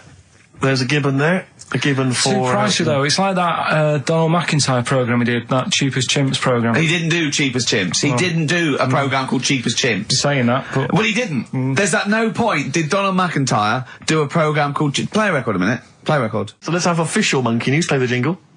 Oh, chimpanzee that monkey news. Alright, we've got to be quick. Go on, this is something that was sent in to me ages ago, and I don't know why I haven't done it yet, because it's brilliant. We were talking about monkeys typing, the Shakespeare theory and all that. Well, this is about a little monkey called Marty, right? Basically, it's in some science lab, right? It's in there. It was wandering about out of its cage, right? the lab fella was busy on the phone or something. Yeah. Right? And Typical. it's wandering about. It goes up to a PC that's in the corner, a little computer. Types down, "My name is Marty." Right? So the fella got off the phone, saw this on the screen with the monkey sat there, says to his mate, "Have you done this?" Right, hold on, Carl. Let him finish. Before you question, always let him finish. I don't know what to do. Time's against us, come on. He said, "Have you done this?" He says, "Done what?" He said, "This on the screen here saying, 'My name's Marty.'" Right? He goes, "What are you talking about?" As he's having an argument with his mate saying, "You're lying, you did it," monkey's sat there typing, "This isn't a practical joke. My name is Marty." Right, and that's the end of the story? I'm not coming in next week. I think we need a week off. I actually think we need a week off. He's doing a web chat or something. You can go online and have a chat with it. The monkey's doing a web chat? I don't know. Has he got his own website yet? Your favourite Buffy the Vampire Slayer? Have a look at that. Right. Do you believe that, Carl? It's all there. No, but do you believe it? Do you believe that monkey could type that and then say this is not a practical joke when he's still arguing? Weird, isn't it? Oh. What do you reckon, Steve? Yeah, well, it's obviously a wind-up. It's a joke. It's not even... You haven't even got some of the facts wrong. It's just a wind-up. Have you noticed the date? Is it April the 1st? It is April the 1st. You are joking. That it was sent. You're an idiot, Carl. It was sent on April the 1st, Carl. So you're saying the monkey knows it's April the 1st, but you don't doing believe... a wind-up, yes. Yeah, I think the monkey has thought, I'll do it on April the 1st so that people think that it's a wind-up. In actual fact, I am a monkey that can type and read. It's a shame you never went into investigative journalism. You could have brought down, the Watergate scandal. Poor Carl. Well, I was thinking of a song that sums us three up. Yeah? What are we? What do you think? How would you sum us up? Tricky. Well, young, gifted and black. True enough. Apart from a couple of them. Yeah, well, we're not gifted. No. And we're not very young. No, I'm certainly not. Shall we take a week off? Yeah. Should we maybe just knock it on the head altogether? We'll take a week off and see what happens. Okay. See you next... No, let's not see you next See you in week. a couple of weeks. Yeah. Cheers then, Carl. Right. Is there some monkey news? Goes without saying. Of course. Does it really? That monkey news is safe, isn't it? It's not like... You're always going home with monkey news. You know it's there. Yeah. It's like songs of praise on the Sunday. Well, it's that time. It's getting exciting. We've got Rockbusters results, but before that, a little bit of monkey news with... Oh, chimpanzee that monkey news. Karl Pilkington. Brilliant. Let's do it. I read that for a couple of weeks.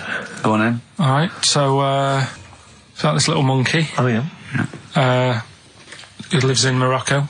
Right, I'll just warn you now, you're on thin ice from last time, okay? So make sure, is this real? It's been Don't say emailed anything in. to you, think about it. As you're saying it, think to yourself, oh, is that true? Do monkeys do that? Do they think like that? So, go on then. So anyway, yeah, so there's this magician in Morocco, right? He's got a little monkey working with him, right? The way it used to work, magician used to do his thing on stage, do a little bit of magic, people loved it. Then the monkey came out, had a little cap, walked around the crowd and stuff, got the money, had a good little team thing going on, right? Yeah. So anyway, the monkey's name was 86. Right. Because back then there was so many monkeys, it was like, oh, what names, do you know what I mean? What names do you use? What do you do? So they just named them, right? So this little monkey... What, he had 86 other monkeys? No. It's just like because a lot of monkeys were sort of working back then, helping magicians out, doing bits and pieces, busking, what have you. Well, Rick, you know how there's so many... Why would there be a confusion with that? If he only had one monkey, where's the confusion? People would go, oh, I'm not going to go and see that. I want to see 86. He's the better monkey. Do you know what I mean? What does it matter? I don't know what you mean. Well, why do they need... Where was the confusion? With people going to the circus and going, what monkey are you going to see tonight? I don't know. It wasn't a billing, was it, with a monkey? But Rick, it's just the same with humans. There's so many humans now that we can't give them names anymore. Yeah, they all have to have numbers. Exactly, yeah. There's so many humans, with 5 billion people. We can't give them names. It's impossible. But, with a few monkeys anyway, number working... 122, go on. So anyway, there he is. 86. 86. With his hat. With his hat, walking around getting the money. Yeah. Anyway, the magician sort of, thinking about moving on. Because because in Morocco he'd sort of done all the tourist traps. Sure. So he had a word with the monkey, said, how about we... See? No, let him continue. Think. Let him continue. He didn't have a word with the monkey. Let him continue. So what do you think about going over to Spain? Yes. Sure. So the monkey was in agreement? So he said, go on then. Right, so they get in the car, and like the magician knew he'd have a bit of a problem on his hands because you're not meant to take monkeys out of the country. Yeah. Right? So he thought, right, what I'll do, I'll get a car, right? Right. Stick the monkey in a boot, right? Get on the boat and hopefully sort of, stick it in some luggage and what have you. Yeah. We'll be over there, we'll be earning big money, everything's going to be great. So the monkey was like, brilliant. So they get in the car, they're on the way to the boat, and pull over at a petrol station. And just before filling it up, he opens up the boot and he goes, you all right in there? And it's like, yeah, it's sound. So he leaves the boot open so it can breathe and get a bit of fresh air whilst it's filling up. Goes in to pay the money. Yeah. Pays the money, goes, I'm just paying for the... Right, this monkey is not going to drive away in that car, or we're never doing this feature again. Carl, what happens? What's number 86 up to? So... 86. So, That's the ending, isn't it? That's the story. Come on, let Carl finish the story. It better not be. Brilliant. You're going to love it. Right, so he's in the petrol station, and he's going, right, I'll pay for pump 4. And the fella says, what are you talking about? Pump 4, isn't that a monkey? No. Sometimes I use numbers for monkeys, sometimes I use... No, I mean pump 4. Sure. So he says, what are you talking about? There's no car at pump 4. Right. Keep going. Sticks his head out of the door. Yeah. The monkey's giving it some. Went over to Spain on its own. I don't know what to do. Hang on, let's just get a couple of the facts right here. Right, what do you mean, couple of the facts? Right, there are no facts. So number 86. Number 86 he drove to Spain. You are honestly, Carl. You must know. It was an automatic. Right, Carl, you must know that is shit. There is no way a monkey. That's the thing with He gets stopped at customs. It's mental. How did he get through customs, Carl? Has he got a passport? No, he was sneaking about because he didn't have a passport. So he parked and then snuck through. Do you want the facts? Let me see it. Right, I'll examine this, Rick, and we'll play a record. Play a record because I can't. That's nearly as bad as the armed robbery. Right, go on. Yep. Play a record. Better Suede. Yeah, stay together. My favourite. One of 86's favourites. We're stopping monkey news, by the way, until you start getting some credible ones, because it's ridiculous. It's not true. No, it seems mad. But no, it's for the internet again. So anyone can go online, download that story. It's insubstantial. It's get ones from journals or where the source is quoted. Okay, or we're not interested. Or we're not. Well, you don't. Okay. So same with on thin ice. We've pulled this once. We've pulled rock back. We suspended it once, and you came back again. So it's. Do you know what I mean? So go on then. Carl, I describe as those little red monkeys that you see on wildlife programs. They're in the trees and they scream when they see a leopard or something. I think so. Shave that. Just shave one of those little red monkeys and put some sort of old sort of Manchester gear on it, maybe. Yeah, you know what I mean? Yeah. An anorak and some baggy jeans. I'd like to see how the waiter would react to that. He's got a picture of a monkey, then he's got a picture he's shaved. It's like he's got no hair, then dressed like some kind of Manx scally. There go, he's over there. Yeah, he's over there, Carl's over there. That's what I do. Brilliant. Is there any monkey news this week? It's been a problem. Why? It's not much has been going on this week. What, in the monkey world? In the monkey world. I don't know if they've caught on to the fact that they're getting coverage. They're keeping their behaviour hush-hush. Being a bit careful, but I found something. Why wouldn't you go to the monkey sanctuary down in Cornwall and just go around cuddling as many monkeys as you can? I'm going to tell you something now. Go on. Go in there next week. Are you? Yeah. Taking my mum and dad away, because like Suzanne's mum and dad. What, you're donating them? Most people put them in a home. What are you going to say? How you monkey sanctuary is cheaper. Taking them down, taking them down to Cornwall. Hold on, I thought you said you'd never go away with parents again. No, but that was Suzanne's mum and dad. Oh, is this to get even or something? So we'll do that, and then we'll can it, then. That was your outing. You're phoning both sets of parents over. It goes, right, you won't be seeing us ever again on holiday. We've taken you away, Be careful that the monkey people don't buy you off your parents. And You know, set don't you make up in one sure cage. make sure they don't leave any of the monkeys' food in the telephone box, because Dad'll have that away. Play the jingle. Oh, is it? Is it? Brilliant. Oh, chimpanzee that monkey news extra. Well, Is there monkey news? I tell you what, I've been having a bit of a problem this week. Why? It's just been a struggle. Normally, I can come into work on a Monday and there'll be something that's happened over the Saturday, over the Sunday night. Do you know what I mean? Over the weekend, the monkeys have done something. Been very quiet. I thought I'll be all right. Let's see how the week goes on. I don't know if they've caught on to the fact that we're giving this coverage now, or I don't understand. Normally, people are emailing me stuff all the time about monkeys. Been very quiet week. Been checking. I was looking in books last night and stuff. Is there any monkey news? I've got some, but just because it's not that good, something else I found out that I thought I'd share with you. Go on. I was looking in the Guinness Book of Records, right, because I thought they'll have something in there about monkeys or something, right? Mm-hmm. And there's a little monkey, I think it lives in Asia, right? There's loads of them live in Asia. Might just be travelling, but yeah. And something I found out, I don't know if they've got it right, and that's why I want to bring it up. Apparently, it's the mammal, right, that's got sort of the pointiest eyes that pop out of their head. Steve.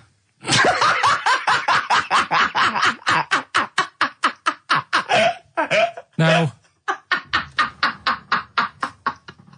the thing is, right, I thought that's interesting. Yeah. Apparently, it's the biggest with the sort of goggle eye type thing. Right, yeah, go on.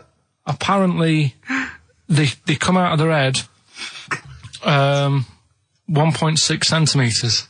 1.6 centimetres? What, you mean they protrude? Yeah, they protrude from the head at 1.6. Okay. What? How long? Have you got a ruler, Rick? 1.6. He's having a go. I'd say I'd be a little bit annoyed if the monkeys beat me. Well, I don't think it has. That's what I'm hoping. Is there anything we can... I mean, what's 1.6? Oh, can you... It's about... Drop your trousers. It's, about 3/4 of an inch. What do you think? I don't know. Have they got it right, or what? Maybe I should come down to Monkey World with you next week. So anyway, that's not the monkey news. That's just something that cropped up. And Sure. I do know once, when we were playing pool in the office, I think Lucy was your partner. Yeah. It was me and Ash versus you and Lucy. And you were having trouble because his glasses kept slipping down. So Lucy pushed his glasses up his nose, but the glasses touched his eye. Do you remember that? Yeah.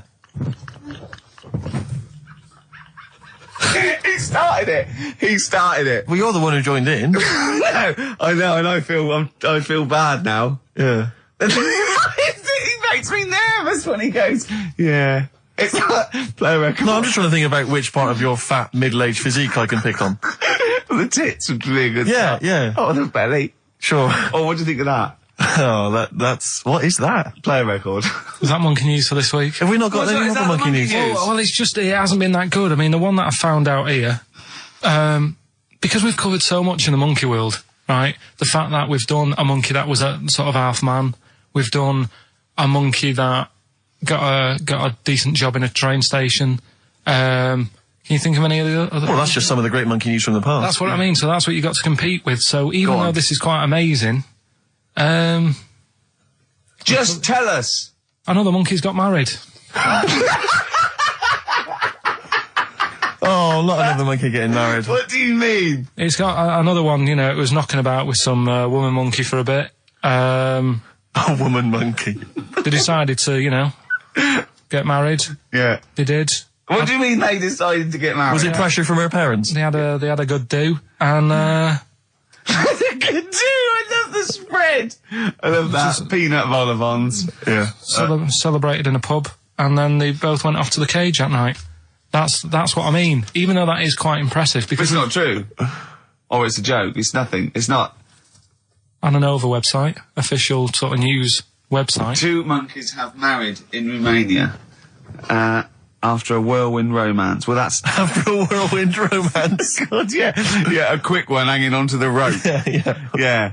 She was in the tyre. Yeah. He saw it. Yeah. He went, "I'll have a go at that." They go, "We got to marry her now." Yeah. Her parents came in and said, Did you just shag my He was in daughter a zoo tyre?" knocking one off. She went, "I can do that for you." Yeah.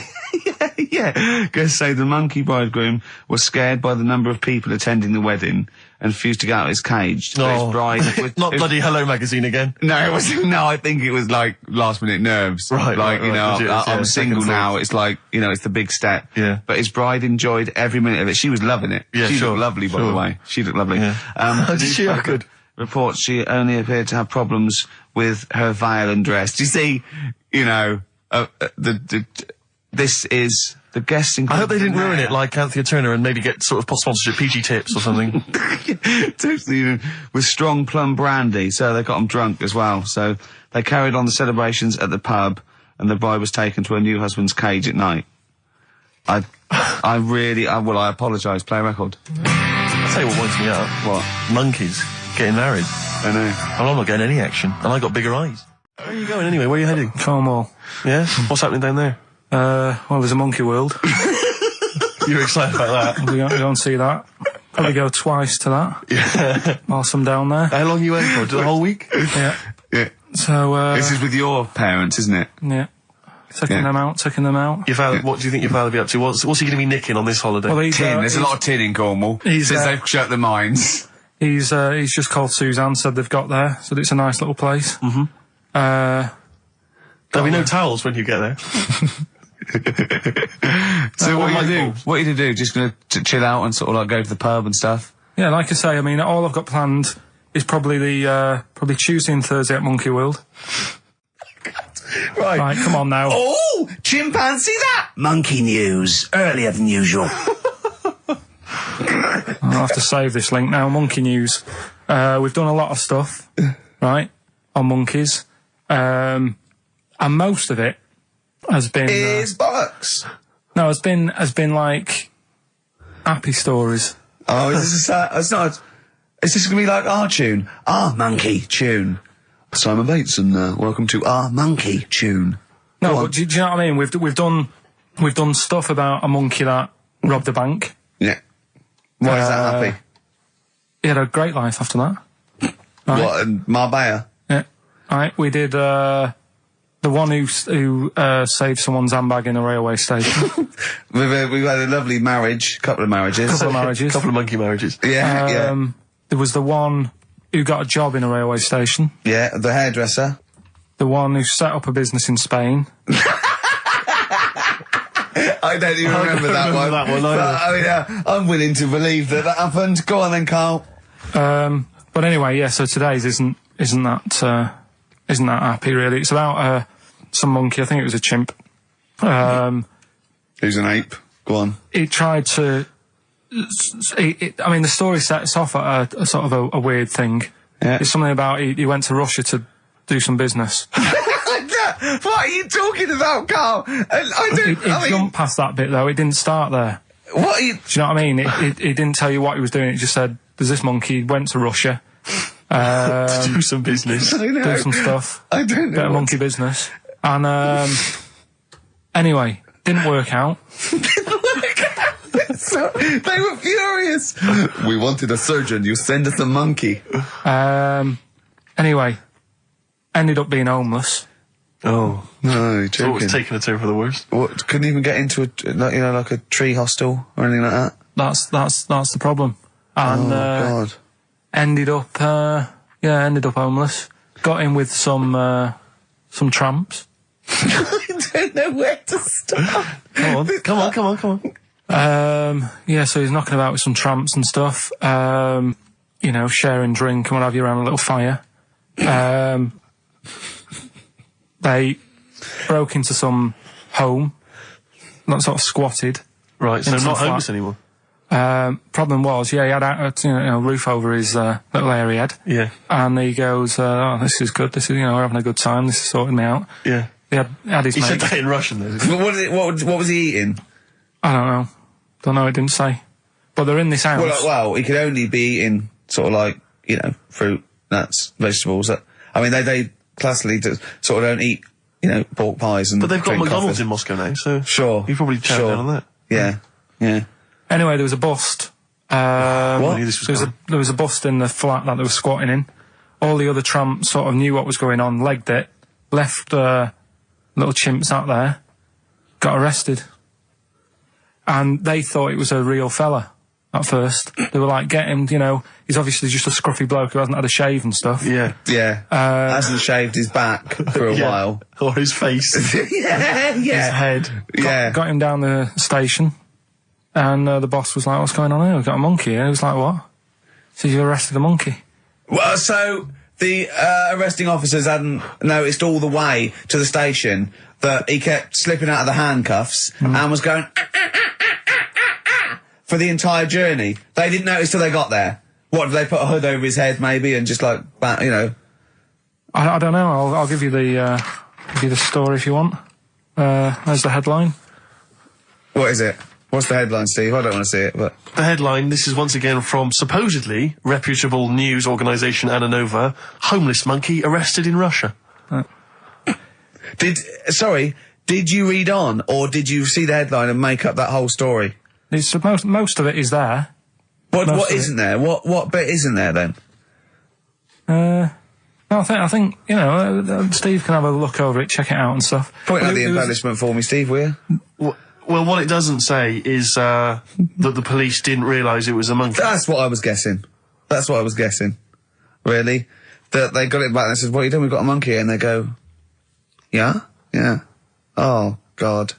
There's some more monkey problems in the week. Have you seen the Alfords advert with monkeys in? No. There's a new advert out for Alfords selling bikes and stuff. Yeah. It's got some monkeys in it. It's caused an uproar. Why? People are saying it's, you know, dressing them up in tracksuits and that is, taking the mickey out of Manchester. You know, it's not nice for the animals and that. So there's been loads of But complaints they get a about free it. bike or something, do they, I imagine? I think they kept the tracksuits. Yeah. But, Yeah, record that's the after thing this now. cheeky freak of the week. No, I'm just saying we're not doing this to sort of, again, take the mickey out of the animals and stuff. These are true stories and that. I've just an email here, monkey news. Yeah. From a listener. Monkey spotted holidaying in Cornwall. A chimp was spotted holidaying in Cornwall last week after befriending a family of 3. One onlooker said, it was incredible. He dressed and behaved exactly like a human being. He even settled the hotel bill at the end of their stay. The only telltale sign was his lack of table manners and the incoherent babble when he opened his mouth. There we are. So, Well, we think of that, Carl. that's the listeners, Carl. That's Joanne. Amusing, articulate, accurate. She remembered exactly who's there and everything, setting in the bill. It's all there. So, I mean, even though people think that you're slightly simian, you know, slightly less than human on the evolutionary ladder, they do listen to you. So, I mean, I don't know who's more stupid in the end, you or the listener. Did you get to the monkey sanctuary? Because this was the big thing. You were going into Cornwall, you were going to visit the monkey sanctuary. I've never seen someone more excited. You had 2 days put aside for the monkey sanctuary. How did it go, Monkey World? We were on our way, right? I found like a little, in the little cottage that we had, right? It's like a little folder, you know, with little leaflets in saying if you're into mountains, you want to go here. Yeah. If you're into castles and that. Little Castle monkey World. on the leaflet, right? So I thought I'll be needing that. Took that out, made sure that's safe and that, right? We get in the car, getting ready to go. My dad says, where is it? I look on the back. It's in a place called Low or something like that, right? Yeah. So we're on our way. Can't believe me luck. It's going to be a great day and all that. Yeah. And then start looking at the leaflet, right? And noticed didn't have any chimps there. Yeah, it's not Monkey World. It wasn't a monkey world. Well, what was it called then? Something like Monkey Town. yeah, it was just it had like woolly monkeys in it. That's what They had what? Woolly monkeys. What are woolly monkeys? Those things, Johnny Vegas off the advert. Right. Loads of them. They're dumped now since ITV Digital went under, so they just put them in a cage. I don't They're understand. woolly. They're like they're sort of like little fluffy little baboon type things. Woolly monkeys. I mean, it's not your chimp. It's not your classic chimpanzee. So did the car screech to a halt? It was like it was like the mission in Armageddon. I just said abort. We're on the way back. So how far had you got before you bothered to read the leaflet? Probably about 5 miles away from where we were. So what did you do with yourself? You must have been distraught. Well, nearly the end of the show, but we wouldn't let them down, would we? You know what it is now, don't you? Oh, chimpanzee that monkey news. Right. Now, whilst I was in Cornwall, I wasn't online. I didn't have the internet, so it was like, oh, what am I going to do? And I didn't come back till yesterday. I thought there's loads going on that I don't know about in the monkey world and stuff. I was hoping to get some from the zoo that I was meant to be going to. Of course, that didn't happen. So I said to my dad, do you know anything about monkeys? Or have you got any stories with monkeys? Brilliant. This is what Trevor McDonald does. Turned out... 9:45, he goes, got nothing. Dad, anything happen? You got anything politics? Anything politics, Dad? No. This isn't monkey news, I'm just giving you this free. Yeah, brilliant. Turned out one of his mates used to have a chimp. Right. What do you mean one of his mates used to have a chimp? Well, two of his mates. Oh, sorry, yeah, I was thinking it sounded a bit far-fetched living in Manchester, like. But if there was two of them... He had a chimp, had to thump it in the head. For doing what? Answering back? Oh, God! Tried it on with his wife. Had to thump it in the head for trying it on with his wife! I love it. It's a proper fist fight in a pub in Manchester.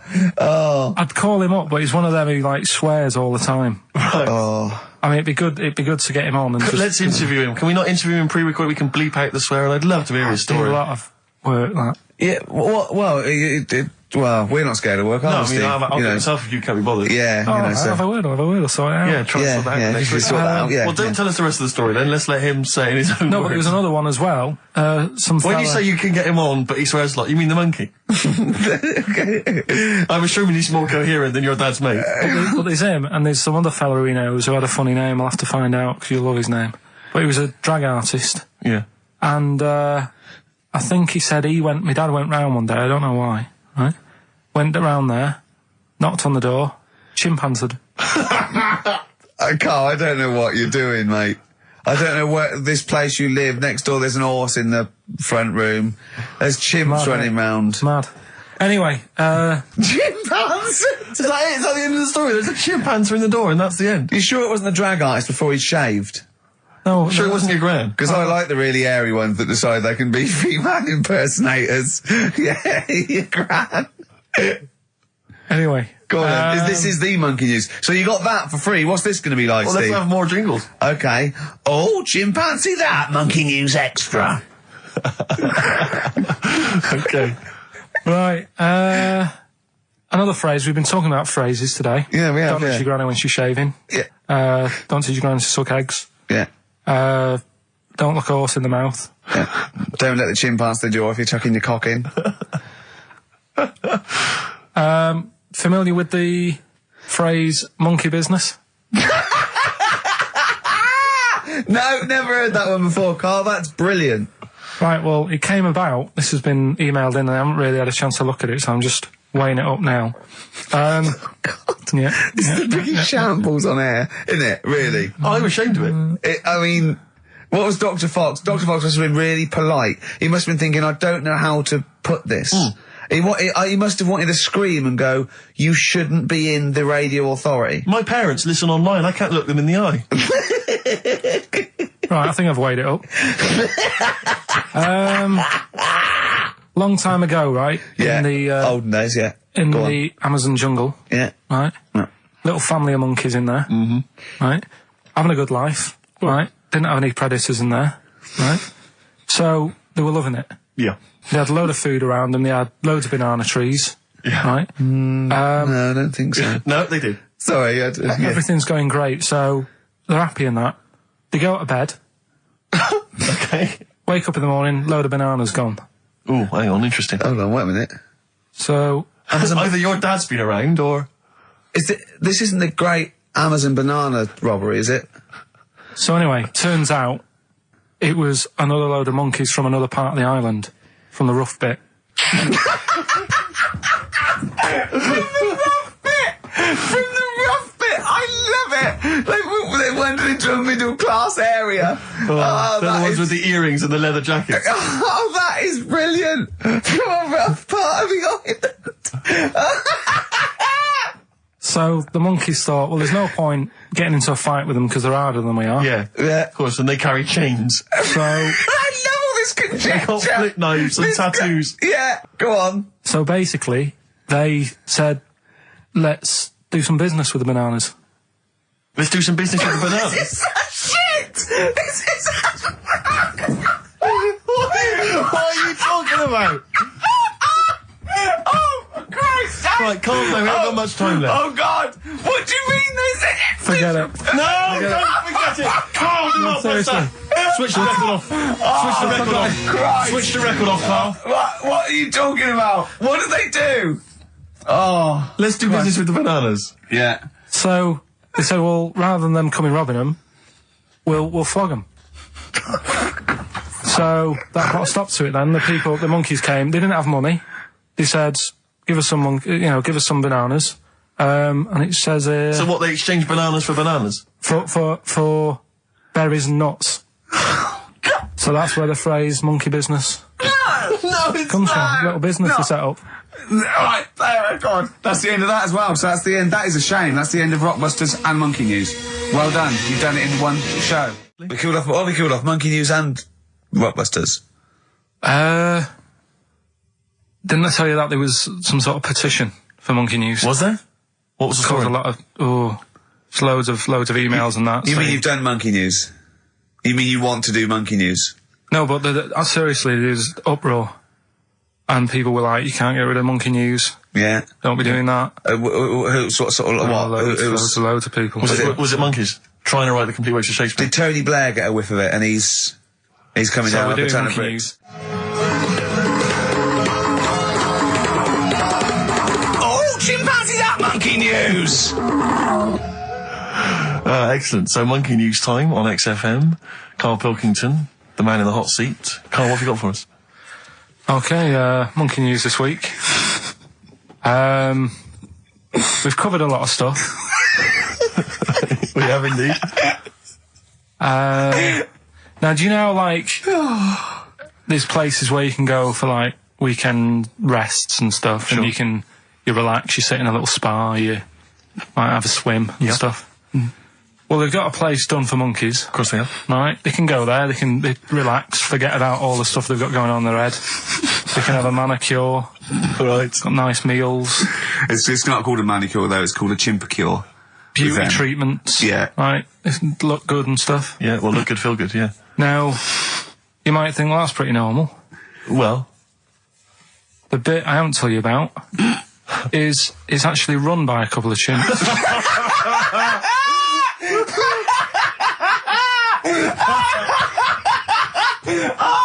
Oh, God! Oh, God! Oh, God, you're a maniac! right. Oh, for Christ! Oh. Let's just... That's like a couple of chimps! Let's just... Of course it's not! No, it is, because think about it, right? No, not think about it. What do you mean, yes, it is? Of course it's not run by a couple of chimps. What do they do, get a loan? Right, if a chimp wants Yeah. to have a rest, Yeah.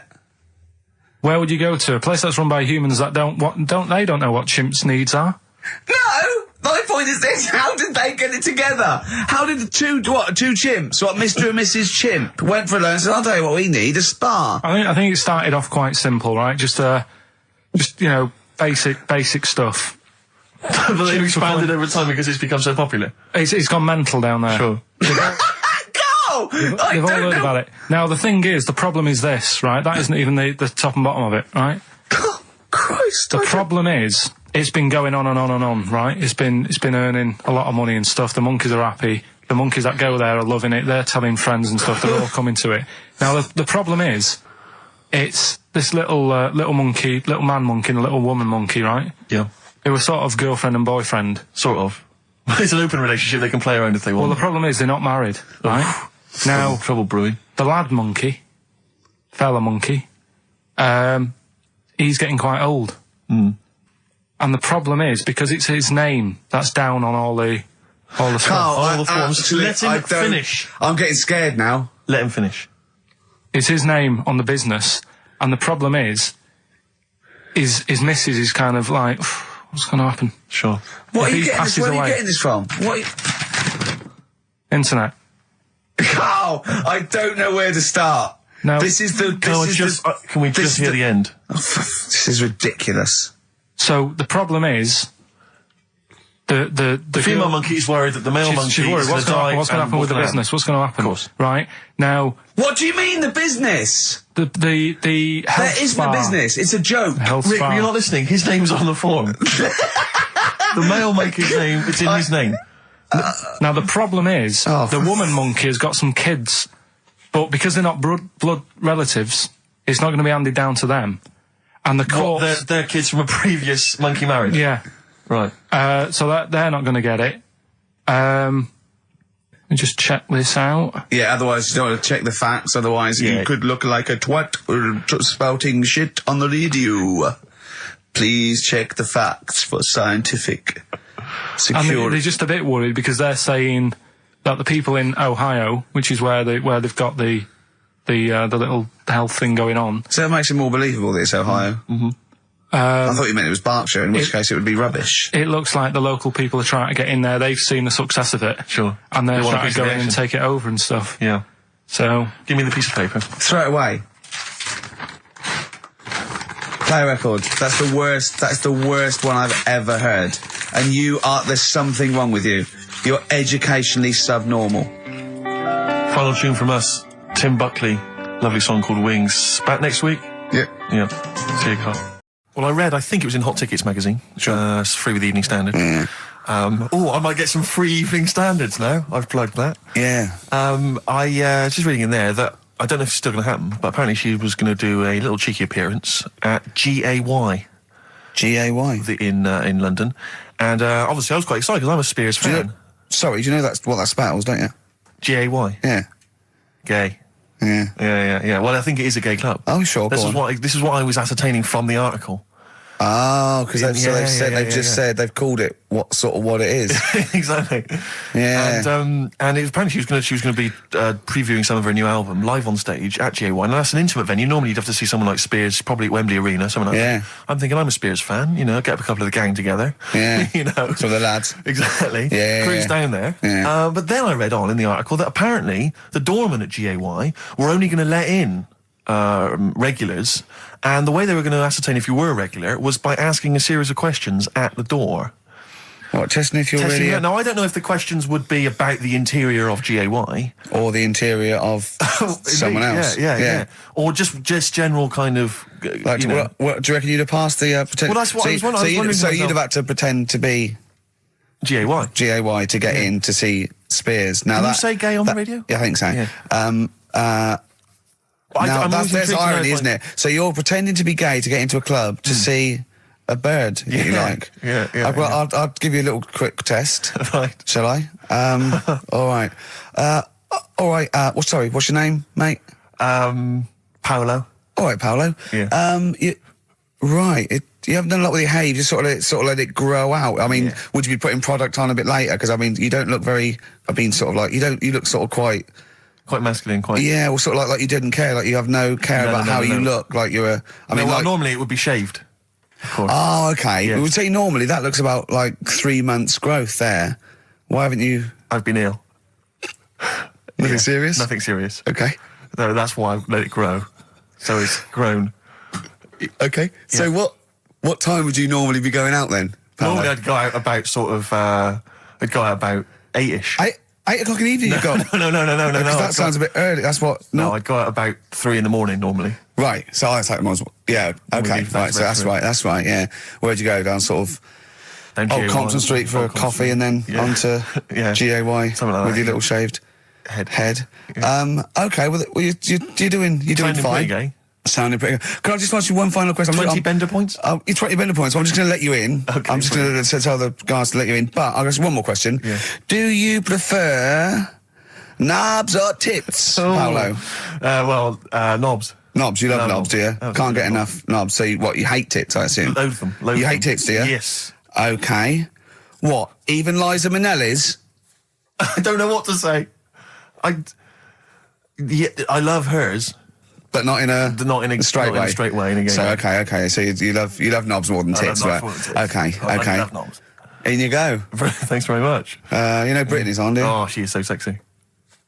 Oh, see, that's what would give me away. It'd be like the Great Escape. It's just the last. Yeah. You just. Well, you're. I think you're probably a bit bi. Right. Yeah, okay. but I mean, go in anyway. Thanks very much. Okay, the drinks are quite expensive. Oh, I thought so. Pop your shirt off, will you? Hey, Outcast on XFM 104.9. I'm Ricky Gervais, Steve Merchant, Karl Pilkington. You all right, Karl? Yeah, not bad. Yeah. Just when you were talking just now about like the gay stuff. Yeah. Right. I don't know if you saw the thing the other week about the fella who's on that quiz show. Oh. Sort of. Oh, right. Okay. Gay fella, straight, sort of man, woman. Thing. What are you talking about? Tell me what did you see? Tell me what you saw. This is like a kid come running in and he's seeing something frightening. Could be an alien, could be a ghost, could be a paedophile, and you've got to get exactly what actually saw out of him. Right, what did you actually see? It's just this fella who's a woman. Right. Right, okay, right, try and talk like a human being. Right. It's a quiz show that's coming on the telly. And it's this woman. Right, is it a fella who's a woman, or is it a woman? Bit of both, that's why I'm talking about it. But what do you mean? Is it a pre-op? Is it a transsexual, a transvestite? Is it a ladyboy? Is it an hermaphrodite? What is it? I'll tell you about it. Well, tell me. I'm telling you. It's a woman.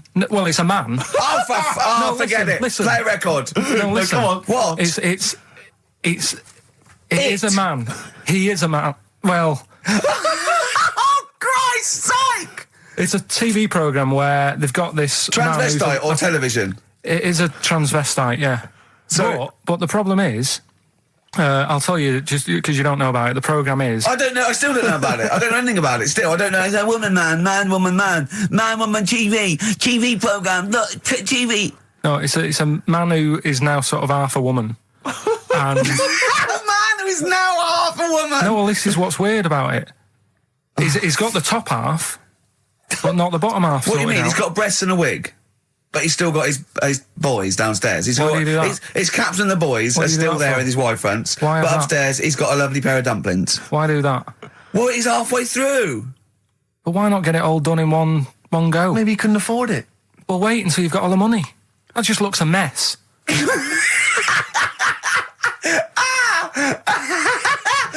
And who's he pleasing there? Well, he wakes up in the morning and pleases himself. He can't believe his luck. He doesn't know where to start.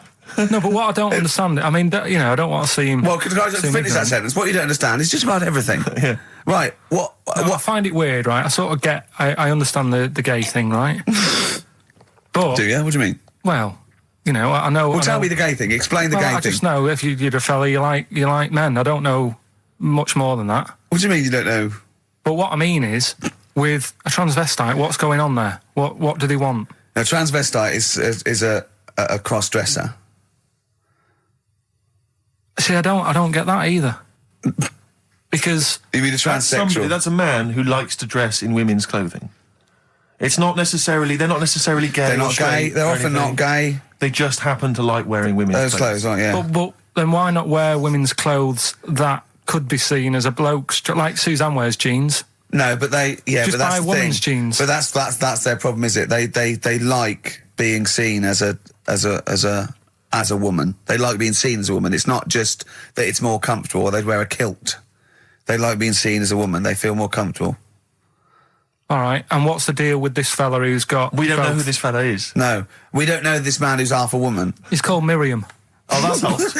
yeah. Brilliant. I love this scientific basis. No, So all he's done, he's had the tits done, he's probably had the hormones, probably lived as a woman for a while. The last step, because you can probably reverse the breasts anyway, because they're probably implants and hormonal things, and whereas you chop your knob and boys off, that's...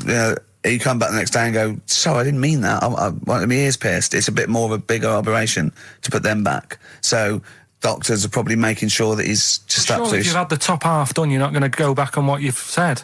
But no, what's the top half being done? I could get you breast implants, give you a bit of hormonal treatment. Now that you would be a great idea for next week. and you could reverse it. What you can't do is grow a knob back.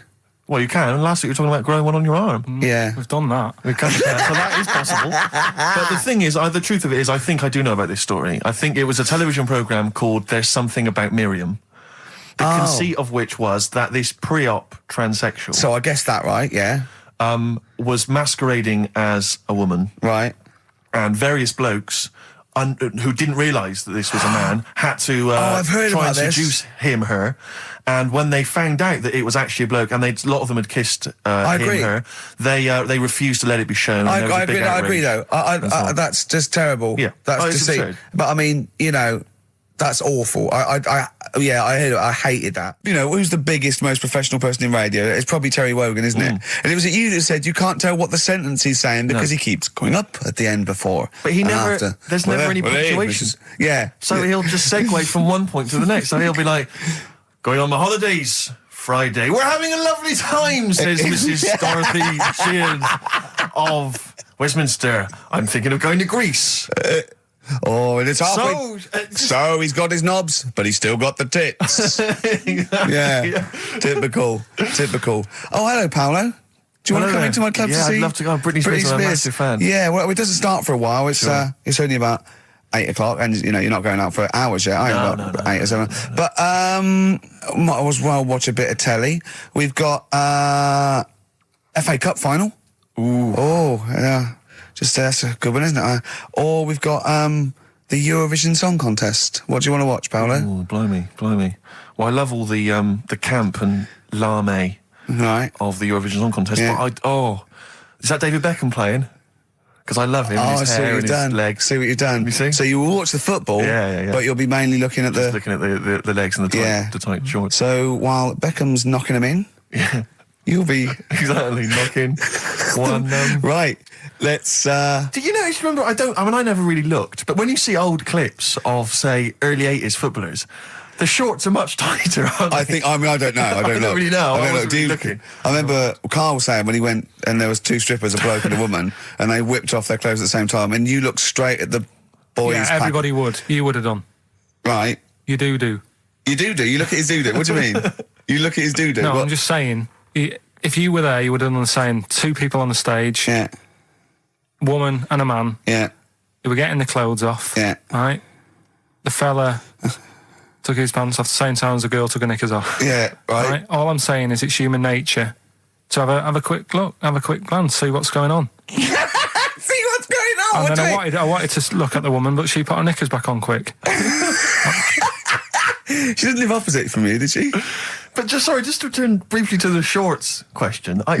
It's only because in the 30s and 40s, they were huge shorts, weren't they? I mean, genuinely massive, huge. A small child could wear them as trousers. They were. I think that's to do with comfort and decency, though, isn't it? And then, but by the sort of 80s, there was barely any shorts there. I think that was fashion. But it's weird that you feel like at some point someone's gone, guys, I mean, They've good gone game too today, small. but this is ludicrous. But that's what happened, isn't it? Because, things get bigger and bigger and bigger, and then they get smaller and smaller and smaller. Yeah. And fashion's like flares, drain pipes, heels, flat.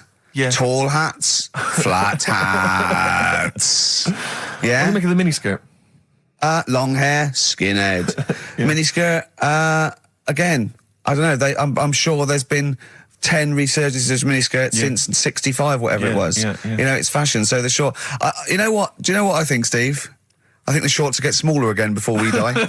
I think we'll see one more tight little packet of Premiership footballers running round with their offal squeezed like the last chicken in a butcher's window. Almost protruding. Wrapped up, yeah. Yeah, Imagine if they just wore cling film shorts so you could see what was happening there, Carl. Where would you look then? Because you like football, don't you? We're doing Rockbusters. Go on then. Bong. Czech family says they've got a rabbit with 3 knobs. Right. Done. Sorry, can you just read a little bit more of the Czech family with 3 knobs? Just about a family. Not read it to yourself. Read it out on air. It's just about. He can't read it to himself. I told him to read it to himself. We still hear it. No, he was, because I could see his lips moving. Go on. Just this fella who had 3 rabbits. Right, just think of this is Trevor McDonald. Yeah. Okay, carry on, Carl. Okay, oh, here's the news. Right, good, brilliant. Go on. There's a fella. He's got 3 rabbits and that, and then he checks them out. Right. Yeah. 2 of the rabbits have got 2 knobs each. Right. And he goes, that's a bit weird, isn't it? Sure. And they're throwing them around, sort of chucking, showing them around the family and stuff, saying, look at that, that's weird. Picks up the 3rd one. It's got 3. Yeah. So they ate the 2 with 2 because they thought they best keep the 3rd one because a little bit lucky in that. Yeah. It is lucky. 3 knobs there, yeah. Now here's the sports news, and that's how it would work. Go on. Talking about this the other day. Yeah. What was it now? Listen, the fella. Play a No, listen. record. Do you want, let's just, all right. All right, no, come on. All right, he's got it now. Go on. This fella goes to the doctors, Yeah. right? Oh, right, okay. Right, if this is in any way apocryphal, stupid, illogical, impossible, right, you are never, ever speaking again on radio. So make sure this is at least possible. I'll tell you what, I'll even give you improbable but possible. So if anything that breaks the laws of the universe or logic, okay, that's all you have to avoid. On you go. Right, so this fella, right, he goes to the doctors because he's got earache. Right. Okay, if a chimp's living in his brain... that he Go on. So he's got earache, he's sat in the waiting room and his ears all bunged up and it's hurting a lot and what have you. So the doctor comes out and he goes, right? And because his ear's all bunged up, he doesn't hear it that well, right? So he thinks it must have been me, right? So he wanders in. Keep going. Anyway, I'm going to hate this. I can just feel it in my bones. Steve, I'm going to let you take over. Okay, Let's hear it. Come so on. the doctor says, sit yourself down there, right? So he sits himself down. He goes, right, take your pants off, right? So he's thinking, that's a bit odd. Anyway, he heard that, though. he apparently he took his tackle off. The doctor, did some operation. What, there in the waiting room? No, in his office. In his office, yeah. What? Wait, so he removed what? His genitals? Yeah. In his office? Why, Carl? Because he hadn't called him in. Oh, he'd calling the bloke who wanted his testicles taken off, and he didn't hear it. What? So the doctor went out and said, Mr. Jones, who's here to whip off your cock and balls, just here and now, right? Bloke comes in, didn't it? It must have been me. So the bloke who wanted his balls taken off didn't say, I think he said me. So he didn't interrupt then. So the bloke goes in, he starts taking his testicles off, and he doesn't say, I'm here for me ears.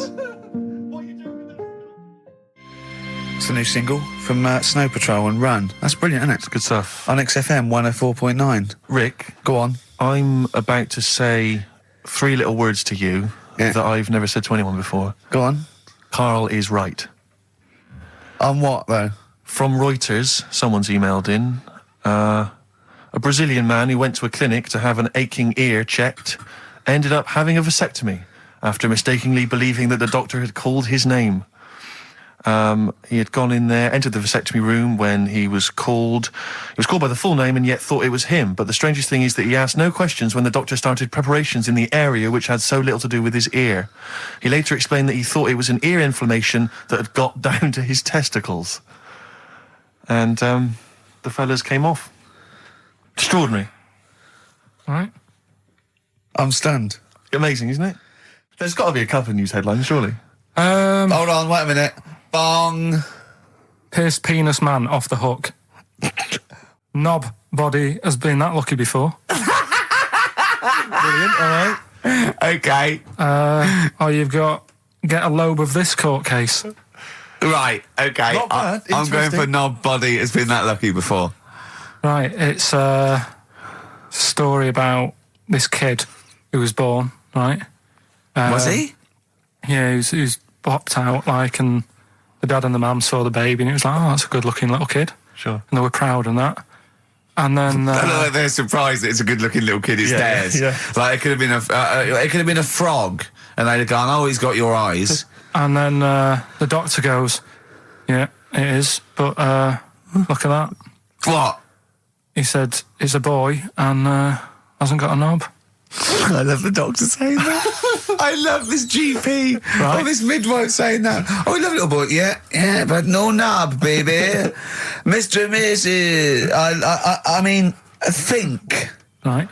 No, but I'm speeding it up a bit. All right, come on. So the baby's Right, so born. the baby's like and that, the and doctor says it's a the lovely doctor baby, says but that, and the woman's like, oh, it's our first as well, and stuff, right? She's really gutted. she's What's the second going to be like? So, Go ahead. so Just a knob. the doctor says, We'll call it Carl. All right, go on. Right, go on. so the doctor says, well, I'll leave it with you for a bit, get used to the idea, right?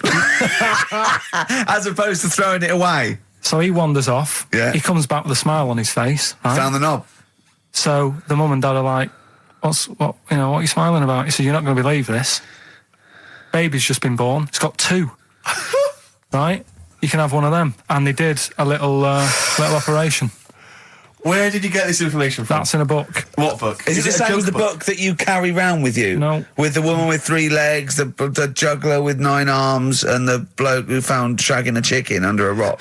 Is it in that book? Weird though, isn't it? Well, it's not true. It is true. What, in the same hospital, there was a baby born without a knob. Luckily, Carl. It happened. You swear to God you're not making The this up. doctor making came up, back honest to God. smiling because you won't believe it. There's a baby there with an excess of a knob. It happened, honestly. I'm not, all these things are not made up, the educating stuff. That's why I do it, isn't it? Teaching you stuff, always teaching you stuff. Fair enough. All right, if anyone can confirm the baby with no knob, they're the going to baby with confirm it 2, because they're going to go to the same dubious website that Carl got it from. I always try to be level-headed and reasonable in these situations. And it's You always ignore it. Guatemala or Mexico. Rodriguez was born without a knob. Luckily, baby next door and was got 2 knobs. What a load of shite. Play a Play a tune. record. There's still more to come. Oh, I'm looking forward to it. Was it Nelly? Nearly dead. It nearly died. It nearly died. Bones, Radiohead off the Benz album. I mean, might be my favourite album of all time. You said it before, yeah. I Yeah. can't say I've ever really got into it. I remember when it came out, it was just so ubiquitous everywhere. I never really bothered listening I to can it. still listen to it every day. I mean, that might be sad, I don't know. But little it's a fantastic album. Yeah.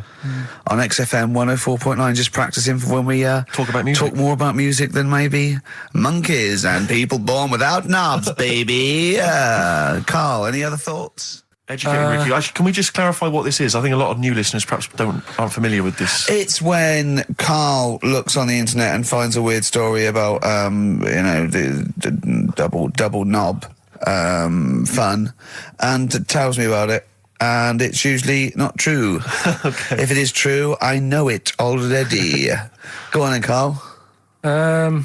They're not really weird stuff, it's just stuff that's gone on. That's interested me, that's all it's Yeah, about, and I go on. educate about it. I should just confirm that we've had a number of emails that say the baby born without a knob and then having one transplanted from a baby that luckily enough had 2 knobs is apparently true. Right, Yeah, there you no, go. listen. So- I don't question that Where's you that? could be born with a deformity and get someone's, fingers, knobs, What I'm saying is, it didn't happen with the doctor goes, I'll leave with it. I don't believe it. That baby's got 2 knobs. Exactly. What a coincidence. I bet that little bit of information isn't in there, is it? Sure. That he went out the door, I'm going to get a coffee, came back, bloody hell, hold on, look, here's an extra knob, I found an extra knob. We put that knob on there. Perfect. Couple of emails here trying to respond to our requests for nursery rhyme related information. Oh, go on. Nikki Williams says that she was at infant school and she had a nursery rhyme book, and in the book, and this may just be the illustrations, but apparently the 10 in the bed in there were small baby monkeys, which you'll be loving, Carl. But again, I suspect that might just be the illustration that accompanied I remember I had a book of nursery rhymes when I was little, and my brother, he was older than me, and I was about 5, so he was about 16. And I remember him and his mate just absolutely cracking up because it said, up Jack got and home did trot as fast as he could caper. He went to bed and bandaged his knob, N-O-B, with vinegar and brown paper. I've since found out the knob is like the old English for head, but I didn't know why they were laughing. Of course. They were just cracking up. This was, whenever one of my mates' brothers came around, he said, where's your nursery rhyme book? And he'd read it to him. Yeah. And it was just the funniest thing in the world. The brown paper and vinegar was a popular method, because didn't Jack and Jill use that? They used something similar. No, that was Jack and Jill. That was Jack and Jill, Yeah, was that's it? Jack when he broke his crown, which obviously, that means his head as well, doesn't it? Yeah. Yeah. So he's fractured his skull on a sort of like an outcrop of rock. Yeah. And then... Is that still used, the brown paper and vinegar? I don't think it is. I don't know, maybe in Manchester they're still using that, I'm not sure. Yeah. But it was fantastic. So then we go and have our meal. What annoys me, I said, right, I'll go for a run. He went, I'll have a bath. I said, I'll see you at 7:45. At 7:55, I have to call him. He's not ready, so he's let me down there. I can't stand lateness or laziness. You hate lateness. Yeah, and he's let me down. Do you know his excuse? He fell asleep in the bath because there was no light bulb. There's no light bulb in the bathroom. So instantly he fell asleep, and he was late. No, do you know what I mean though, Steve? If you're sort of like nice and warm and what have you, I was tired anyway, I've been stressed out for 4.5 hours, right? My life flashed in front of me a few times in that buggy. So it's all sort of wears you down a bit. I thought, right, I've got a headache, you're going for your run, I'm going to have a bath. I walk in, put the light on, for some reason it didn't come on, but I thought, it's alright, I'll just... doesn't matter, you can have a bath in there. It's summer, so it's light anyway. Well, there's no windows in the bathroom, so... Yeah. So you were in the darkness? So I'm in the darkness. I nod off because I'm shattered. He calls up, hassling me. So I said, well, it doesn't normally take that long for me because, I haven't got, like, long hair. I've got a dryer and so I can sort of one wipe. Yeah, he's already 10 minutes late, though, when I called. Well, 10 minutes. 10 minutes. Lateness is lateness. Next. Doesn't matter. Dinner wasn't until 7:15, so we had, like, another 20 minutes anyway, so it doesn't really matter. Yeah, but we said 7:45. So he's calling up, hurry up. So I said, yeah, all right. So I get out and dry and like my tackle and what have you. Calls back again 30 seconds later. No, I don't. I don't like that. You're not going to do that, though. Give it a wipe.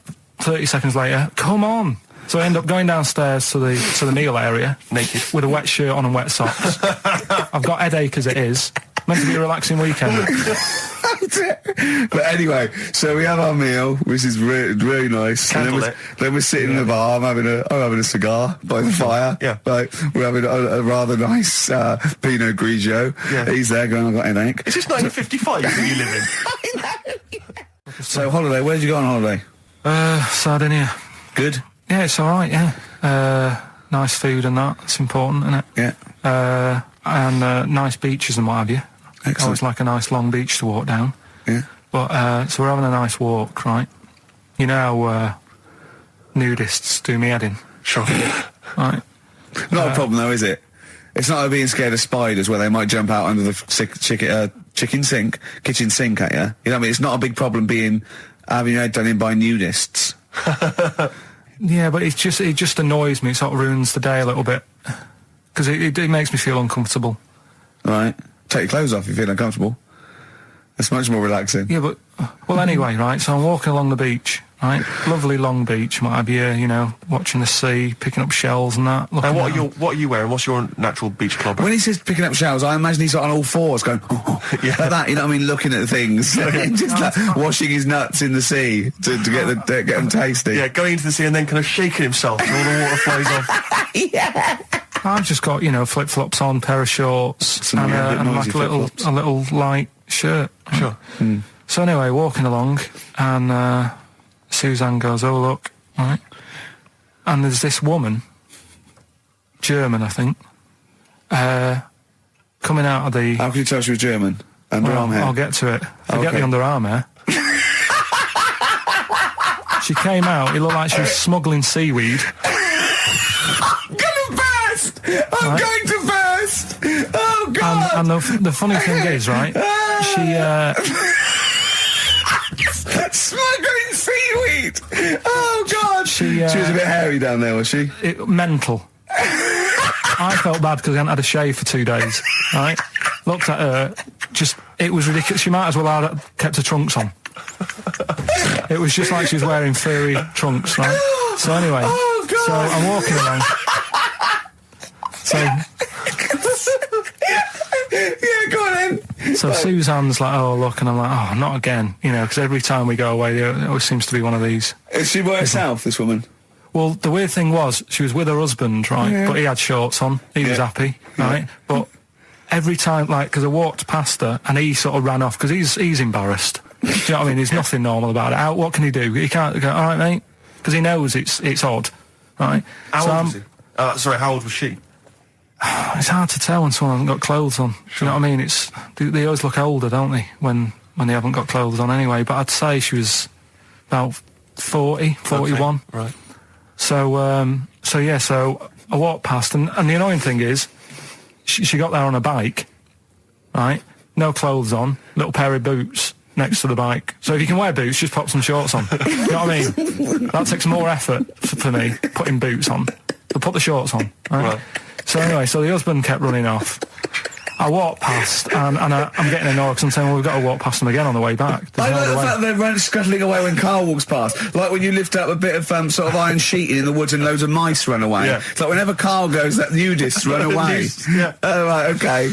So we sort of come walking back and what have you, and you know, I have another look and what have you, and he runs off again. Why are you another look if it offends you so much? Oh, you might as well just have a look. You know what I mean? It's just putting it on show and what have you. But the interesting thing was, I just wondered whether the husband... Because if the husband was nude, you'd looked at his tackle. Because remember, when you went to see those two strippers, and it was a woman and man, and they whipped their shorts off, you said you looked at his tackle first. I think any bloke would. Wow. You would. You just check it out. It's natural, isn't it? You just go, oh, right. So it is normal or whatever. Because you don't know if... you know what I mean? You don't know if what you've got's right until you see someone else's. No, do you know what I mean? Yeah. But anyway, so, but he got us talking, because I was, then, as soon as I saw her, sort of, day's been ruined a bit, so I'm walking up the beach. It's been ruined! Walking up the beach with Suzanne going, how does it happen? Do you know what I mean? Why do people do this? What fun are they getting out of it, and what have you? And, I just was thinking, is there any chance that fella, right, didn't even know that she was a nudist until they went away? Do you know what I mean? Because I said to Suzanne, if I met Suzanne, it's like we're getting on, yeah, everything's fine. Yeah. And then you go off on holiday and you go, you haven't got much luggage. And she's like, no, it's fine, this is plenty. And I'm thinking, that's weird. And then we go down the beach and she whips her knickers off. I'd be annoyed, but there's nothing I could do.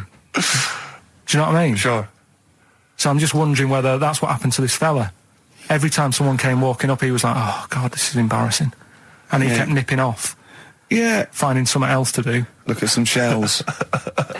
So I'm wondering, Rick, if at some point, maybe today or in future shows, we should get a nudist, one of those official nudist spokespeople, because all these nudist organisations, get them on the phone, justify themselves to Karl, because, in his mind, they are, what would you say, weirdos, freaks? I don't quite get it. I was reading something in one of the supplements last weekend, and some journalist went round to some, whatever you call it, some resort or whatever for nudes and that. And it's Were just... Were they playing volleyball? Well, the only thing was, bowls. Why is that annoying? Well, don't play a sport where you got to bend over.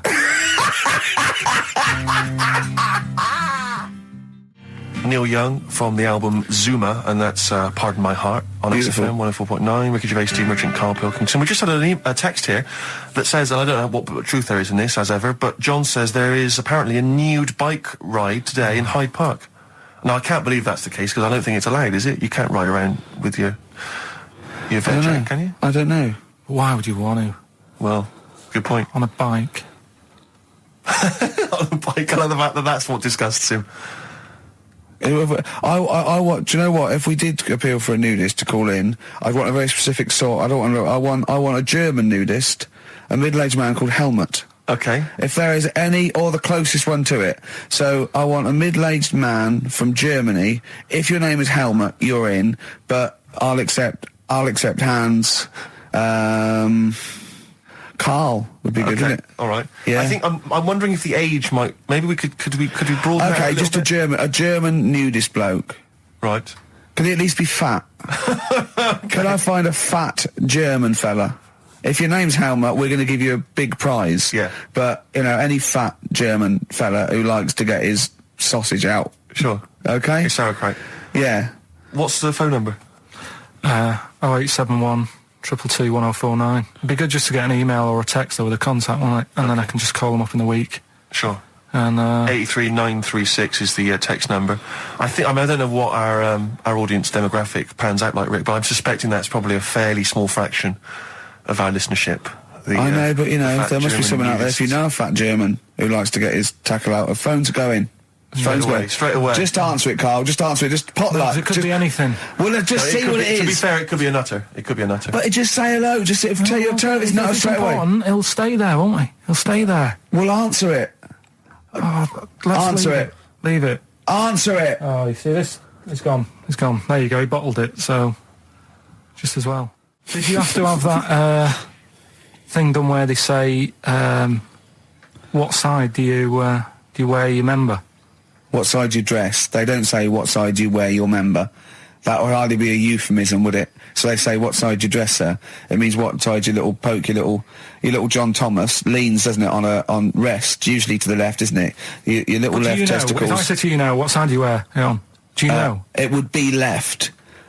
It would be the left. That's what I mean. If standing there, right, with nothing restricting it or holding it in or holding it up, right, it sort of leans. Your one ball is sort of like slightly back and lower, isn't it? And your little John Thomas rests there, so it's left. And the reason they ask it is so they don't put the tape measure up on the left and squash your willy or touch your willy. So it's nothing to do with like, well, you'll need a bit more room of sort of more material on that side, or. Well, no, I don't think they compensate. It's just when they when they stick that up into your groin, they don't want to come in contact with your little. The thing is, I don't know what side I wear stuff on. I just sort of pull my pants up and wherever it wants to go that day. But maybe it's not big enough to sort of make any, real decision. But like now, I'm sat here right with my jeans on. I don't know where I am. Well, that's clear from hearing you talk. No, but what I mean is, if a fella said to me, "What side are you? What side's your member on?" Member. What is this? What is this use of the word member suddenly? I'd go. Well, it's not. It's usually not appropriate. And also, I imagine in the old days they had big baggy pants. They used to sort of like hang down. And now, like with those stretchy boxers and briefs, it's sort of held up in a nice little, neat little parcel, isn't it? So it's probably not appropriate. It doesn't come in contact with your little snake. So, Did you ever? What have you ever heard that? Are you telling me a tailor has asked you that and you went, "What do you mean, mate?" No, I've never. I've not really had one made to measure. I had one made when I was a kid, but since then I've sort of bought a suit off the hook. But when you were saying about buying a suit, I know that question sort of crops up, and I don't know what the answer is. It just annoys me the way I don't know. There's no surprises anymore.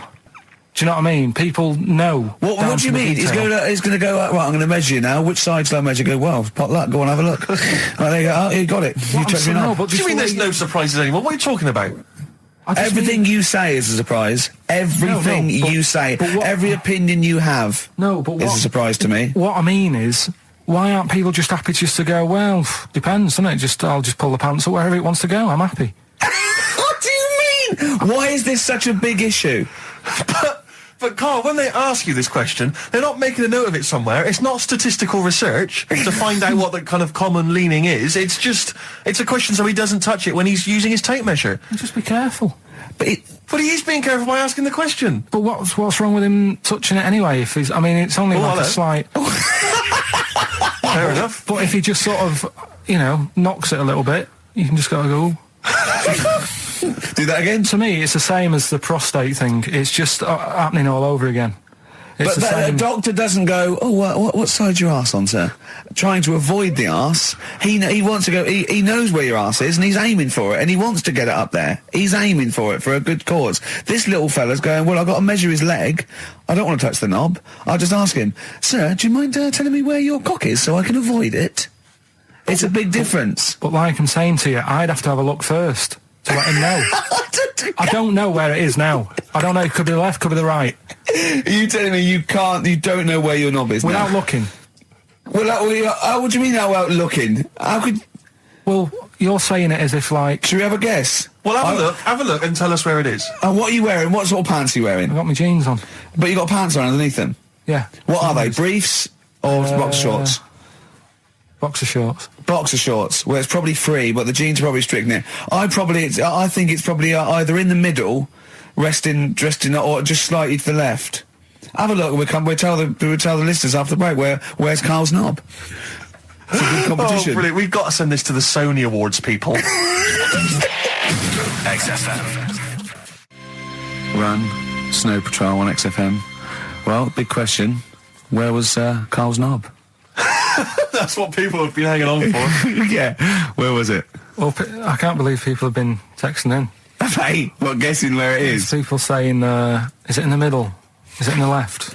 It cost them 10p. It cost them 10p to find out. Just wait, I'm going to give out the answer. You don't win anything, right? Like, strike it lucky. right? Bottom or middle? Right. It was to the left. Oh! Yeah. I went with the right. That's annoying. See, I thought it would be to the left. If not, maybe if it was all scrunched up, sitting down on your lap, right, it might just pop up to the middle. Just pop out. Like, you know. Well, next week we'll be finding out where yours is. Where's Ricky's bollocks? Right then, which leads us nicely into Knob news. Oh, it's the welcome return of Knob news. Right, okay, it's very much like the news at 10, this, isn't it? I do a bong, or in this case a schlong, and he gives me the headlines, the knob news of the day. The big, where have you collected all this knob news? Was there a lot of knob news this week? It was mental this week. The amount of stuff. The way it works, you give us the bong, Yeah. I'll give you the headline. Okay. Steve decides which stories we're going to talk about. And now on XFM, knob news. Schlong. Man grows knob on his arm. Schlong. Man gets doctors to make him a second knob. Schlong. Turkish prisoners made hole in cell wall to produce third inmate. Schlong.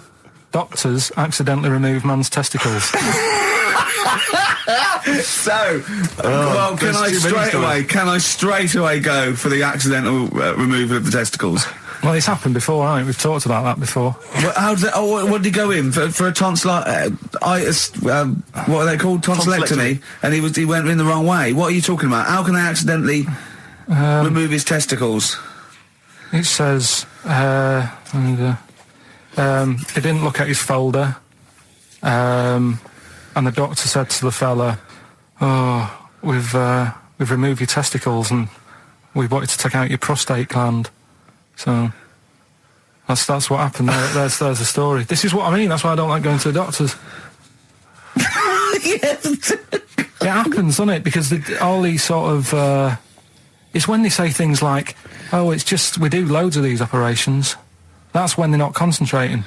Brilliant. Do you know what I mean? When they say it's procedure, that's like having a boring job that you do every day when you're not going to be concentrating. I prefer them to go, "This is a tricky one, this." I know what you mean. I sort of do know what you mean. People, you watch TV programmes about, like, you know, removing someone's second head or whatever, and there's like the best surgeons from all over the world. It's televised. They can't make a mistake. They can't go, "We took his legs off by mistake." Whereas the fella who's having a prostate's like, "Oh, do you want to do it? I'm sick of doing that." Yeah. And they're probably doing a crossword whilst they're at it. Of course they are. I've seen that actually in operating theatres. They're doing a crossword. That's what I mean. Yeah. I was just examining some of the other knob news, Rick, a little bit more closely. Man gets doctors to make him a second penis. I'm sure we're all interested to know what happened there. Yeah. A German who persuaded doctors to give him a second penis has lost his wife after he showed her the result. Biker Michael Gruber lost his original penis in a motorbike accident, and doctors built him a second one using a mixture of skin, bone and other tissues. Bone? Apparently, the penis worked so well that he was even able to father a child with his wife Bianca. But Gruber was still not happy and asked doctors to repeat the operation and build him a better organ, to which they agreed. From his hospital bed, he said, "I've got 2 penises, but no wife. I'm hoping when I get rid of one of the penises, I'll get her back." What do you mean? Sorry, he had 2 put on. What side does he wear? So he's had both. So he's had 3 then. Yeah. Yeah. This is probably the thing that happened with Hitler when he had 1 ball, but he had 3 at one point, didn't he? So he just kept one in the other ball, gave his mum one, and kept the other one. Man grows penis on his arm. I mean, why people are constantly losing their penises around the world? I've no idea. But why? I didn't realise it was a bit. What do you mean why on the arm? It's just a graft, isn't it? Yeah, but put it on like your buttock or your side. You can't wear a short sleeve shirt. Why do they've done that before? I don't understand it. Why not just graph it onto the side of your leg or something where it's high up, close to where it should be? I don't know. To get it used to the environment. Like when you were like released a duck into the wild. I've never understood that. If there's a doctor, again, you know, we had a doctor last time, if there's someone who can let us know why they put it on the arm. So they can keep an eye on it, presumably. He's not going to work with this knob on his arm. He's probably in a hospital bed and under examination. Right. So what do you think? They pop the knob on the arm, say, "Come back in 3 weeks." What do you do, by the way? "I'm a mechanic. Keep the knob, keep the long sleeve shirt," because the blokes go, "Why have you got a knob on your arm, mate?" What are you talking about? He doesn't go back to normal as a teacher. "Sir, what is it? What is it, Simpkins?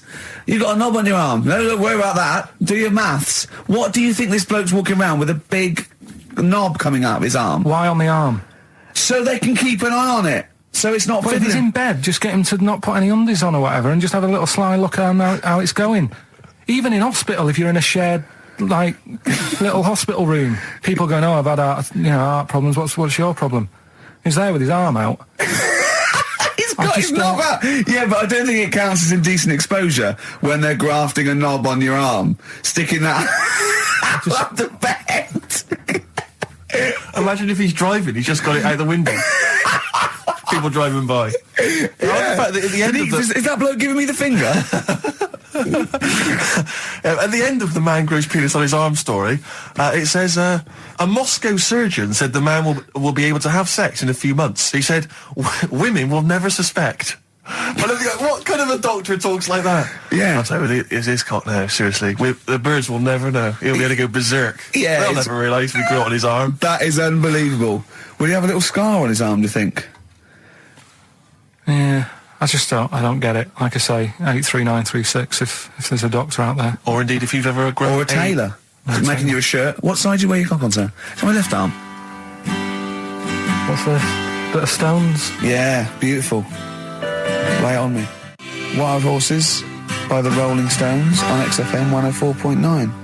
Well, I think the listening public would have enjoyed knob news there. Oh. So, I mean, there was a lot of knob news this week. I was surprised. You know, I would have thought it would be hard sometimes to get knob news together, but... I would have thought it would have been part of a bigger news programme, but, I mean, I don't think we'd dedicate a whole sort of, like John Craven's news round. Yeah. A whole 5 minutes to knob-related news. Yeah. There was other news, was there, in the week at all? Carl, it wasn't just all knob-related, you didn't just research. No, they're the ones that sort of stand out. Okay, knob news? Yeah, we've got a bit of knob news, yeah. I'm worried that knob news, because it's only about penises, is a little bit sexist. Have we got any fanny facts? Can we sort that out for next week? I don't want to alienate our female audience. Welcome to Minge London. Good, I'm glad that's that. Well, But then I got back, right, Steve, and called up Ricky. I said, right, are you about? Have a chat and that. So he said, I'll just come round. It's a nice day. Have a drink and what have you. So I got round there at about 6:30, right? Go up to his door, knock on his door, right? He stood there with his tackle out. Oh. Yeah, what did you make of that? What was wrong with that? What do you mean, what's wrong with that? Why were you looking at it? Why were you looking at it? I tried not to look at it. But again, you're always sort of attracted to it, aren't you? Kind of like... I've never been attracted to another man's tackle. I don't know what you mean. You can't help but have a little sly look.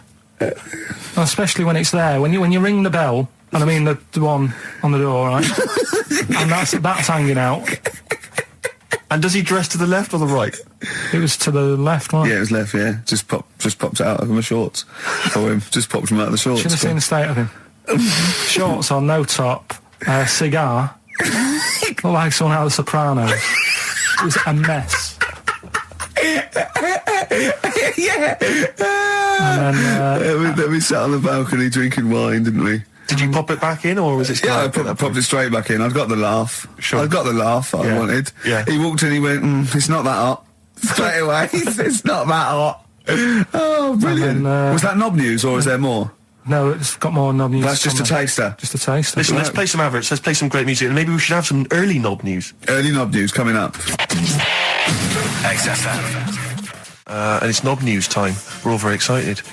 Now, last week's knob news was what, Carl? Do you remember? It was a man...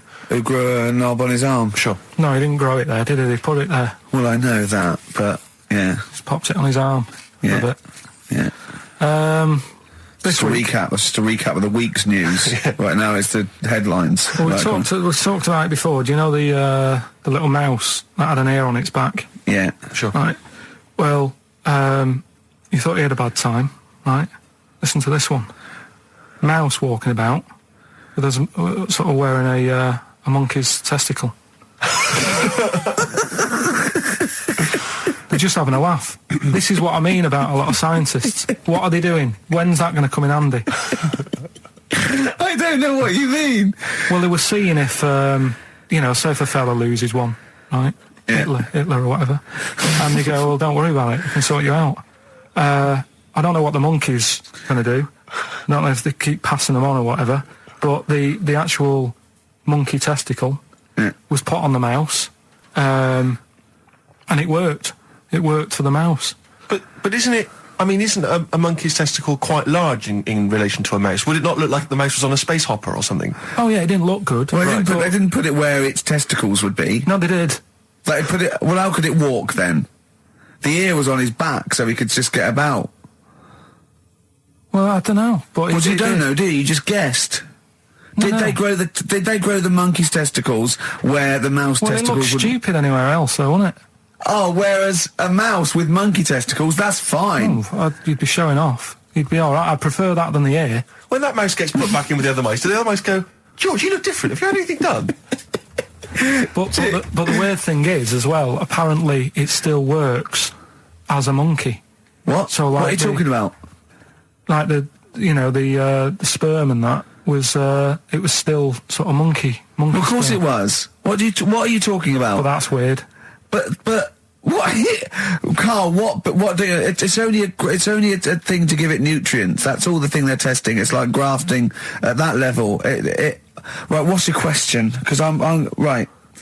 What do you think? It would change eventually. It would have changed into a mouse testicle because it had been hanging round a mouse for so long. No, I thought the actual sperm of it though would be a mouse's. Why? Because it's hanging off a mouse. No, but your sperm is actually created in the testicles. So that's why it has to be outside your body. Otherwise, we put them in a nice little cage. But I'm guessing then that they've done this operation so that they can do it to humans. Yeah. Why would I want a monkey testicle if my kids are going to be monkeys? What use is it? No, think. That's no. That's going to happen anyway, Carl. Yeah, but think. Think of what you're saying. They've grown a monkey testicle on a mouse to see if it would still function as a monkey's testicle, okay? So they can do that to humans. So think, Carl. What they'd do is they'd grow a human testicle on a mouse and it could still be used as a human testicle. So what? To give you a testicle that you've lost. From a mouse? No, from another person who it was kept alive on a mouse.